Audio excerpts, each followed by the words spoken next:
നമസ്കാരം. പ്രൈം ഡിബേറ്റിലേക്ക് സ്വാഗതം. സേവനം നൽകിയില്ല, പക്ഷേ കോടികൾ കിട്ടി. വായ്പ എന്ന പേരിൽ ലക്ഷങ്ങളും കൈപ്പറ്റി. ആ ഇടപാടുകൾ നിയമവിരുദ്ധമാണെന്ന് SFIOയുടെ കണ്ടെത്തലും. EDയുടെ ചോദ്യം ചെയ്യലിന് മണിക്കൂറുകളോളം വിധേയയായത് മുൻ മുഖ്യമന്ത്രിയുടെ മകൾ വീണ വിജയൻ. SFIOയുടെ രേഖകൾ കയ്യിൽ കിട്ടിയതോടെ അന്വേഷണം പുതിയ ഘട്ടത്തിലേക്ക് കടന്നു. ഇനി അന്വേഷണം വീണയിൽ മാത്രം ഒതുങ്ങുമോ? മുഖ്യമന്ത്രിയായിരുന്ന കാലത്ത് നടന്ന സാമ്പത്തിക ഇടപാടുകളുടെ പേരിൽ പിണറായി വിജയനും EDയുടെ റഡാറിലേക്ക് എത്തുമോ? EDക്കെതിരെ പ്രതിഷേധിച്ച് അന്വേഷണത്തെ രാഷ്ട്രീയവൽക്കരിച്ച CPM അതേ തന്ത്രം ഉപേക്ഷിച്ചതെന്തുകൊണ്ട്? CMRL എക്സാലോജി കേസ് ഒരു കമ്പനിയുടെ സാമ്പത്തിക ഇടപാടുകളുടെ കഥ മാത്രമാണോ? അതോ കേരള രാഷ്ട്രീയത്തെ പിടിച്ചുകുലുക്കുന്ന അഴിമതി കേസിന്റെ നിർണായകമായ വഴിത്തിരിവിലോ? EDയുടെ ലക്ഷ്യം വീണയോ പിണറായിയോ? പ്രൈം ഡിബേറ്റ് ചർച്ച ചെയ്യും.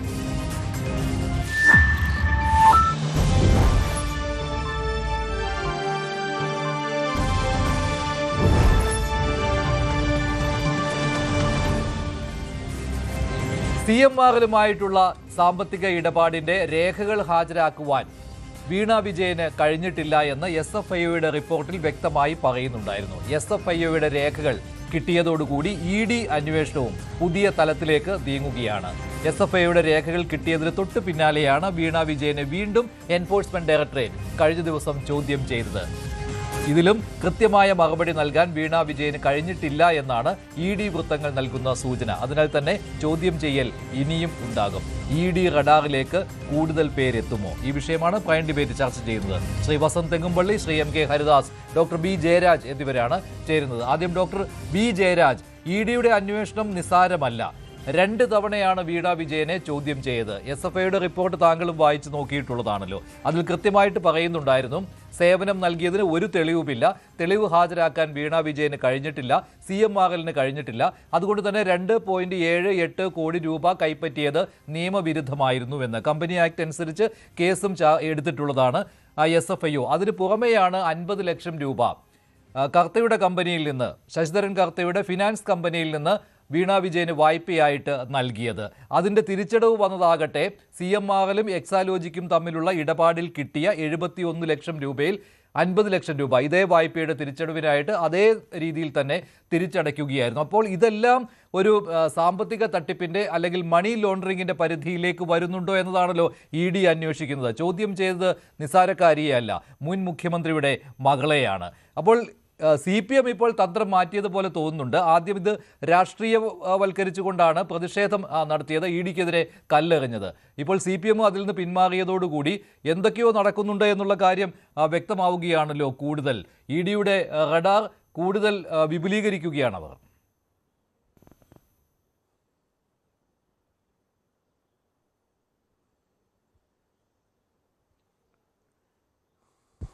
ശ്രീ മഞ്ജുഷ്, ഇതിനകത്ത് നമ്മൾ പ്രധാനമായിട്ടൊരു കാര്യം നോക്കേണ്ടത്, കുറച്ച് നാളുകളായിട്ട് ED ഈ സംസ്ഥാനത്തിന് മാത്രമല്ലല്ലോ, മറ്റ് സംസ്ഥാനങ്ങളിലും ഇത്തരത്തിലുള്ള റെയ്ഡുകളും കാര്യങ്ങളും എല്ലാം, അതായത് BJP അല്ലാതെ ഭരിക്കുന്ന, മുഖ്യമന്ത്രിമാർ ഭരിക്കുന്ന എല്ലാ സംസ്ഥാനങ്ങളും നടപ്പാക്കാറുണ്ട്.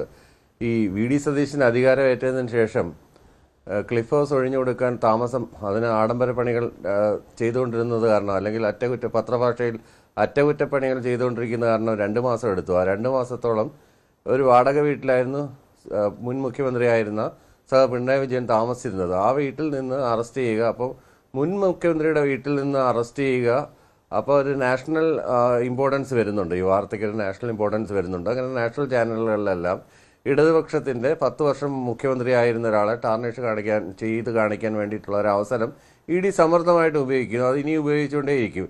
ആദ്യത്തെ തവണ ചോദ്യം ചെയ്യൽ നടത്തി, അതിനുശേഷം ഒരു ദിവസം മുഴുവൻ ലോക്കറിൽ നിന്ന്, ബാങ്ക് ലോക്കറിൽ നിന്ന്, HDFC ബാങ്ക് ലോക്കറിൽ നിന്ന്, ആയുർവേദ കോളേജിനടുത്തുള്ള ബാങ്ക് ലോക്കറിൽ നിന്ന് സാധനങ്ങൾ കണ്ടെത്തിടുന്ന പരിപാടിയായിരുന്നു. അതിനുശേഷം താൻ്റെ വീണ്ടും ഒരു തവണയും കൂടെ ചോദ്യം ചെയ്യാനായിട്ട് വിളിച്ചു. ഇപ്പോൾ പറയുന്നു ഇതിൻ്റെ കുന്തമന് നീണ്ട് മുൻ മുഖ്യമന്ത്രിയുടെ അടുത്തേക്ക് എത്തി എന്നൊക്കെയാണ് പറയുന്നത്.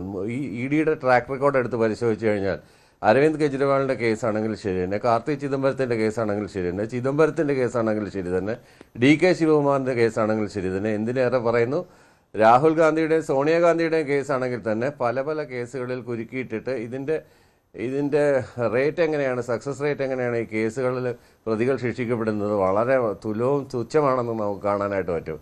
അപ്പോൾ അക്യൂസേഷൻസ് കൊണ്ട് വളരെ റെപ്യൂട്ടഡ് ആയിട്ടുള്ള ആളുകളുടെ ടാർണിഷ് ചെയ്യുക, അല്ലെങ്കിൽ അവരുടെ ഒരു ഇമേജ് ടാർണിഷ് ചെയ്യുക എന്നുള്ളൊരു ഗൂഢ ഉദ്ദേശമാണ് കേന്ദ്ര സർക്കാരിൻ്റെ ഇത്തരം ഏജൻസികൾ വലിക്കുന്നത്. അല്ലാതെ ഇതിനകത്ത് മണി ലോണ്ടറി എന്നൊക്കെ പറയുമ്പോൾ, മണി ലോണ്ടറി എന്ന് പറയുന്നത് എത്രയും ഹ്യൂജ് എമൗണ്ടിൻ്റെയാണ് മണി ട്രാൻസാക്ഷൻസ് എന്ന് അറിയാമോ? മണി ലോണ്ടറി ഏറ്റവും കൂടുതൽ ചെയ്യുന്ന, ലോകം മുഴുവൻ മണി ലോണ്ടറി ചെയ്യുന്ന ബാങ്കുകളുള്ള, വളരെ അമേരിക്കൻ ബാങ്കുകളുള്ള ഒരു സ്ഥലത്ത് 12 വർഷത്തോളം ജോലി ചെയ്ത ഒരാളാണ്. അപ്പം മണി ലോണ്ടറി എന്താണെന്ന് അവിടുത്തെ ഒരു സാധാരണ കുഞ്ഞിന് വരെ അറിയാം എങ്ങനെയാണ് മണി ലോണ്ടറി. അതിനകത്ത് എത്ര, അതായത് താങ്കൾ പറയുന്നത് 2.78 കോടി എന്നുള്ളത് ഒരു നിസ്സാര തുകയാണ്. അതുകൊണ്ട് അത് മണി ലോണ്ടറിംഗിന്റെ പരിധിയിൽ വരുന്നതല്ല. അത് നാണക്കേടാണ് അത്രയും കുറഞ്ഞ തുകയുടെ കാര്യം ഈ മണി ലോണ്ടറിംഗിന്റെ പരിധിയിലേക്ക് കൊണ്ടുവരുന്നത് എന്ന രീതിയിലാണ് താങ്കൾ സംസാരിക്കുന്നത്. ഇതിപ്പോൾ കാര്യങ്ങൾ വ്യക്തത ഇതുവരെ വന്നിട്ടുള്ളത് ഒരു സേവനവും നൽകാതെയാണ് ഈ പണം കൈപ്പറ്റിയത് എന്നുള്ളതാണ്. അതിന് പുറമെയാണ് വായ്പയായിട്ടും തുക കൈപ്പറ്റിയത്. പിന്നെയുള്ള മറ്റൊരു കാര്യം എന്ന് പറയുന്നത്, പിണറായി വിജയൻ മുഖ്യമന്ത്രിയായിരുന്ന കാലത്താണ് ഈ ഇടപാടുകൾ നടന്നത് എന്നുള്ളതാണ്. ഒന്നാം പിണറായി സർക്കാർ അധികാരമേറ്റ ആ സമയത്തായിരുന്നു ഈ വായ്പ കിട്ടിയത്. പിന്നെ ഈ വായ്പാ തിരിച്ചടവ് ഈ കരാറിൽ നിന്ന്, CMRലും എക്സാലോജിക്കും വീണ വിജയനും തമ്മിലുണ്ടാക്കിയ ആ കരാറിൽ നിന്ന് കിട്ടുന്ന പ്രതിഫലം, അതാണ് ഈ വായ്പാ തിരിച്ചടവിലേക്ക് വന്നത്. അതുവരെ ഒരു തുക പോലും തിരിച്ചടച്ചിട്ടുണ്ടായിരുന്നില്ല കർത്തയുടെ ഫിനാൻസ് കമ്പനിയിലേക്ക്. അപ്പോൾ ഇതെല്ലാം കൊടുക്കൽ വാങ്ങൽ എന്ന രീതിയിലാണ്. അതുകൊണ്ടാണ് താങ്കൾ തന്നെ പറയുകയുണ്ടായി, ഈ രീതിയിലുള്ള വാർത്തകൾ വരുന്നുണ്ടല്ലോ, പിണറായി വിജയനിലേക്കും അന്വേഷണം നീളും, EDയുടെ റഡാറിലേക്ക് പിണറായിയും വരുമെന്ന്. കാരണം അന്ന് കേരളം ഭരിച്ചിരുന്നത് അദ്ദേഹമാണ്. അദ്ദേഹത്തിൻ്റെ മകളാണ് ഈ രീതിയിലുള്ള നിയമവിരുദ്ധമായ കരാറിലൂടെ ഇത്രയും പണം സമ്പാദിച്ചത്. അത് ചെറിയ തുകയായതുകൊണ്ട് ഇത് മണി ലോണ്ടറിങ്ങിൻ്റെ പരിധിയിൽ വരുമെന്നൊക്കെ താങ്കൾ ചോദിച്ചാൽ എനിക്കറിയില്ല അങ്ങനെയൊക്കെ എന്താണെന്ന്.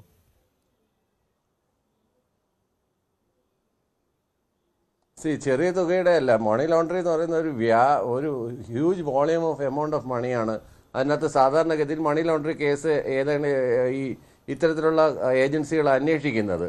അതിനെ സംബന്ധിച്ചിടത്തോളം ഇത് മണി ലോണ്ടറിയുടെ ഒരു പരിധിയിൽ പോലും വരുന്നതല്ല. ഇത്രയൊരു എമൗണ്ട് എന്ന് പറയുന്നത്, എമൗണ്ടിൻ്റെ ചിലപ്പോൾ നമ്മളെ സംബന്ധിച്ചിടത്തോളം ഇതൊരു വലിയ എമൗണ്ട് ആയിരിക്കും. പക്ഷേ ഒരു കള്ളപ്പണം വെളുപ്പിക്കൽ എന്നുള്ള രീതിയിലൊക്കെ ഇത്രയും ചെറിയ എമൗണ്ടിനകത്ത് കേസ് എടുക്കുന്നുണ്ടോ എന്നുള്ള കാര്യം എനിക്കറിയില്ല. കാരണം എന്ന് വെച്ച് കഴിഞ്ഞാൽ സാധാരണ ഹ്യൂജ് കോർപ്പറേറ്റുകൾ തമ്മിലുള്ള ടേക്ക് ഓവറുകൾ വരുമ്പോഴത്തേക്കും, അത്തരത്തിലുള്ള അതിനകത്ത് കട്ട് സൈസിങ് വരുമ്പോഴത്തേക്കും, അതല്ലെങ്കിൽ വേറെ ഏതെങ്കിലും ആളുകളുടെ ഈ പറഞ്ഞ കണക്കോലെ അവർക്കുള്ള കിക്ക് ബാക്സ് കൊണ്ടുവന്നിട്ട് മറ്റ് രാജ്യങ്ങളിൽ ഇപ്പോൾ ഷെൽ കമ്പനികളിൽ നിക്ഷേപിക്കുമ്പോൾ, ഇങ്ങനെയൊക്കെയുള്ള സംഭവത്തിലാണ് നമ്മൾ മണി ലോണ്ടറി എന്നുള്ളൊരു വാക്ക് തന്നെ ഉപയോഗിക്കുന്നത്. ഇത് സാധാരണഗതിയിലുള്ള ക്രയവിക്രയങ്ങൾ മാത്രമായിട്ട് ഇതിനെ ചുരുക്കി കാണുന്നതാവും കുറച്ചുകൂടെ ഭംഗി. കാരണം ഹൈക്കോടതി എന്തായാലും ED അന്വേഷണം തടയാതെ നൽകിയ ഉത്തരവിൽ പറഞ്ഞിട്ടുള്ളത് ഈ ഇടപാടിനെ പറ്റി അന്വേഷിക്കാം എന്നുള്ളതാണ്. പോലീസ് FIR രജിസ്റ്റർ ചെയ്യാത്തതുകൊണ്ട് EDക്ക് കുറച്ച് തടസ്സമുണ്ട്, ഈ അറസ്റ്റിലേക്ക് പോകുവാനുള്ള അവിടെയുണ്ട്. പക്ഷേ ഈ കള്ളപ്പണ ഇടപാടുകളെ കുറിച്ച് അന്വേഷിക്കാം. ഞാൻ ഹരിദാസിലേക്ക് വരാം.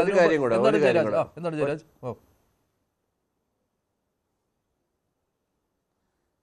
ഇതിനകത്ത് നമ്മളൊരു കാര്യം മനസ്സിലാക്കേണ്ടതെന്ന് വെച്ച് കഴിഞ്ഞാൽ, ഇത് കൃത്യമായിട്ട് സെലക്റ്റീവ് ലീക്കേജ് EDയുടെ കേസുകൾ സാധാരണ ഉണ്ടാവാറുണ്ട്. എന്തെങ്കിലും ഒരു തുമ്പോ തുണ്ടോ കിട്ടിയിരുന്നെങ്കിൽ ഇതിനു മുമ്പ് തന്നെ പത്രങ്ങൾക്കെല്ലാം, പ്രധാനപ്പെട്ട മാധ്യമങ്ങൾക്കെല്ലാം വാർത്തയായേനെ. ഇപ്പോൾ HDFC ബാങ്ക് പരിശോധനയിലോ വീണ വിജയൻ്റെ ഒന്നാമത്തെ രണ്ടാമത്തെ ക്വസ്റ്റ്യനിലോ എന്തെങ്കിലും ഉണ്ടെങ്കിൽ അവർ കൃത്യമായിട്ട് മുമ്പ് നമ്മൾ എടുത്ത് പരിശോധിച്ച് കഴിഞ്ഞാൽ അവർ സെലക്റ്റീവായിട്ട് ലീക്കേജ് കൊടുക്കാറുണ്ട്. ഇന്ന സാധനങ്ങൾ SFIയുടെ സാധനത്തിലാണെങ്കിലും നേരത്തെ തന്നെ മാധ്യമങ്ങൾക്ക് അത്ര റിപ്പോർട്ടുകൾ കിട്ടാറുണ്ട്. ഒന്നും കിട്ടാത്തതുകൊണ്ടാണ് ഇതുവരെ ഒരു ലീക്കേജ് പോലും വരാത്തതെന്നാണ് എൻ്റെ ഒരു ടേക്ക്. ശരി ശ്രീ MK ഹരിദാസ്.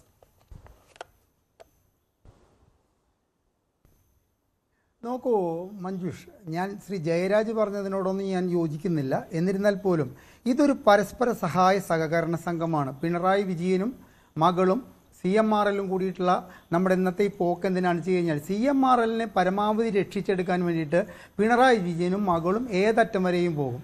പിണറായി വിജയനെയും മകളെ രക്ഷപ്പെടുത്താൻ വേണ്ടിയിട്ട് CMRലും ഏതറ്റം വേണമെങ്കിലും പോകും. നമ്മളിപ്പോൾ ഈ ചർച്ച നടത്തിക്കൊണ്ടിരിക്കുമ്പോൾ പിണറായി വിജയൻ ഡൽഹിയിലാണെന്നുള്ള കാര്യം മറക്കരുത്. അപ്പോൾ പിണറായി വിജയനെ ഒരു കാരണവശാലും അണ്ടർ എസ്റ്റിമേറ്റ് ചെയ്യരുത്. നമ്മൾ മീറ്റിംഗിന് പോയതാണ്, പോളിറ്റ് ബ്യൂറോ യോഗത്തിന് പോയതാണ്. ശ്രീ MK ഹരിദാസ്, താങ്കളത് ദുരുദ്ദേശത്തോടു കൂടി പറയുകയാണ്. പോളിറ്റ് ബ്യൂറോ മീറ്റിംഗിന് പോയതാണ്. പോയിക്കോട്ടെ, ഞാൻ ദുരുദ്ദേശത്തിലല്ല പറയുന്നത്. പിണറായി വിജയൻ എപ്പോൾ ഡൽഹിക്ക് പോയിട്ടുണ്ടെങ്കിലും അതിനു മുമ്പ് ഇത്തരത്തിലുള്ള ഇവിടുത്തെ ED നീക്കവും മറ്റും സ്വാഭാവികമായിട്ട് കാണുന്നത് കൊണ്ട് പറയുകയാണ്.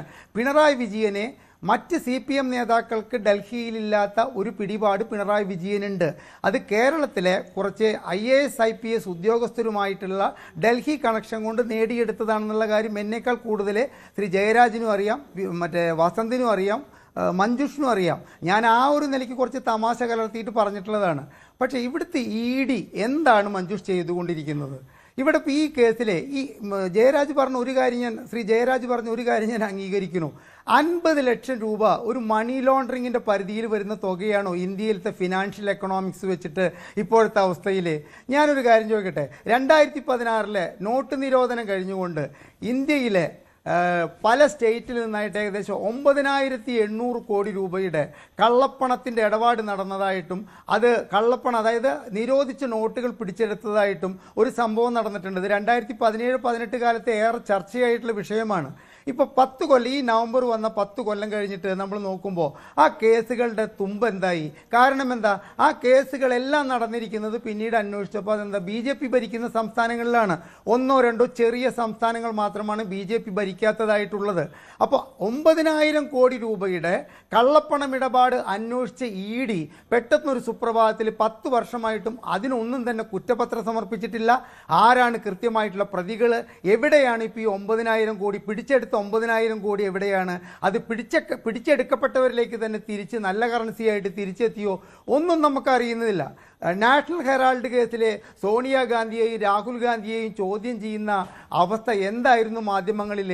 ഇവിടുത്തെ യൂത്ത് കോൺഗ്രസ്സുകാരും ഒക്കെ കൂടിയിട്ട് ചോദ്യം ചെയ്യാൻ പോകുന്നവർക്ക് അഭിവാദ്യം അർപ്പിക്കലും അതുമാതിരിയുള്ള പ്രശ്നങ്ങളൊക്കെ ആയിട്ട് ഇവിടുത്തെ ചിദംബരത്തിൻ്റെ കേസ്, മുൻ ധനകാര്യ വകുപ്പ് മന്ത്രിയായിരുന്ന ചിദംബരത്തിൻ്റെ മകനെ മതിൽ ചാടിക്കടന്ന് ഉദ്യോഗസ്ഥർ ചിദംബരത്തിൻ്റെ വീട്ടിൽ ചെന്നിട്ട് പിടിക്കുന്നു. ഇനി ഞാൻ പറയുന്നൊരു കണക്ക് എന്താ വെച്ച് കഴിഞ്ഞാൽ എല്ലാവർക്കും അറിയാം. എന്നിരുന്നാൽ പോലും 10 വർഷം, അതായത് 5000 കേസ് രജിസ്റ്റർ ചെയ്തിട്ടുണ്ട് ഈ ED എന്ന് പറയുന്നത്. പ്രതികൾ ശിക്ഷിക്കപ്പെട്ടത് 40 എണ്ണത്തിൽ, അതായത് 0.8%. ഇത് പറഞ്ഞത് ഞാനല്ല, അരവിന്ദ് കെജ്രിവാളിന് ജാമ്യം അനുവദിച്ചുകൊണ്ട് ഉജ്ജുൽ ബുയാൻ എന്ന് പറയുന്ന ജസ്റ്റിസ് പറഞ്ഞ കേസാണ്.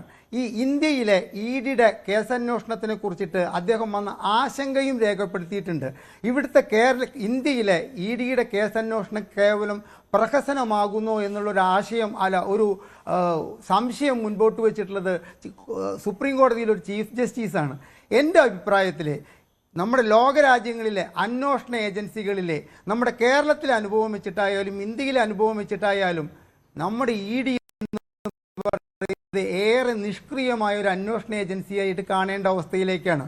ഇപ്പോൾ BJP അധികാരത്തിൽ വന്ന ശേഷം കേരളത്തിലെ എത്ര കള്ളപ്പണം ഇടപാടുമായി ബന്ധപ്പെട്ടിട്ടുള്ള അന്വേഷണങ്ങൾക്ക് ഇവർ നടന്നിട്ടുണ്ട്? കാസർഗോഡ് ജില്ലയിൽ ചുരുങ്ങിയത് ഞാനിന്ന് അന്വേഷിച്ചപ്പോൾ 14-15 കള്ളപ്പണ ഇടപാട് കേസുകളിലെ അന്വേഷണം അവിടെ നടന്നിട്ടുണ്ട്. ഒരു പ്രതികളെ പോലും ഇതുവരേക്കും അറസ്റ്റ് ചെയ്തിട്ടില്ല.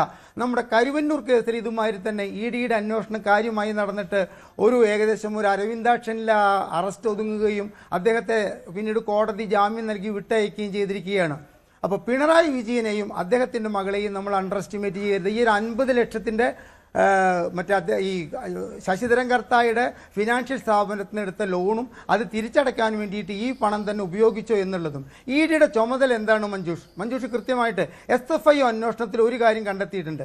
2.78 കോടി രൂപ യാതൊരു സേവനവും നൽകാതെ വീണ വിജയൻ കൈപ്പറ്റിയിട്ടുണ്ട്, CMRL നിന്ന് കൈപ്പറ്റിയിട്ടുണ്ട്. അതിൻ്റെ രേഖകൾ കണ്ടെത്തുക എന്നുള്ളൊരു ചുമതല മാത്രമാണ് EDക്ക്.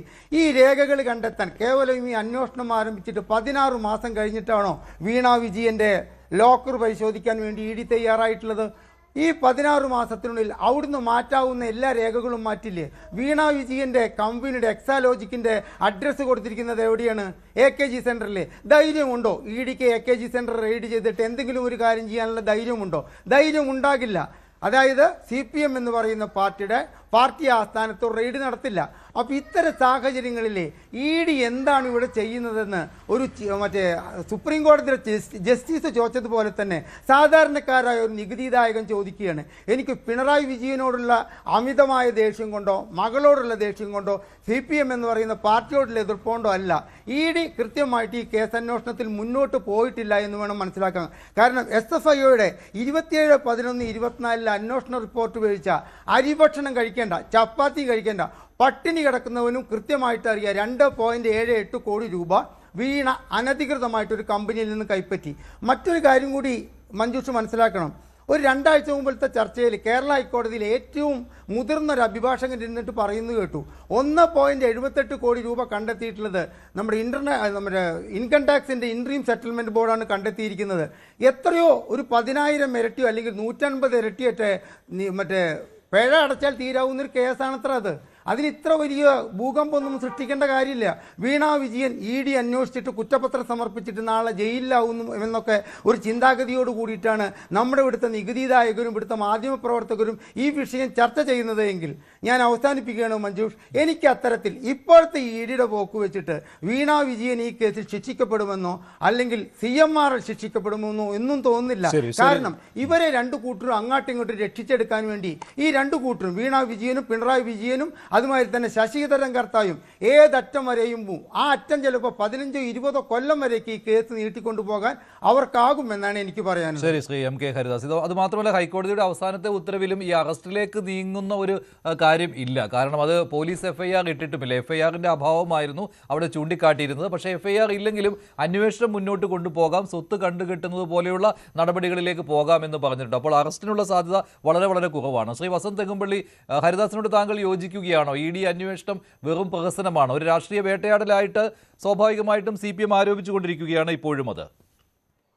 നോക്കൂ, ഇന്ററിം സെറ്റിൽമെന്റ് ബോർഡിന്റെ ഒരു വിധിയുടെ പുറത്താണ് ഈ അന്വേഷണം ആരംഭിക്കുന്നത് തന്നെ. പിന്നീട് അതിലേക്ക് serious fraud investigation agency SFIO ഒക്കെ വരുന്നുണ്ട്.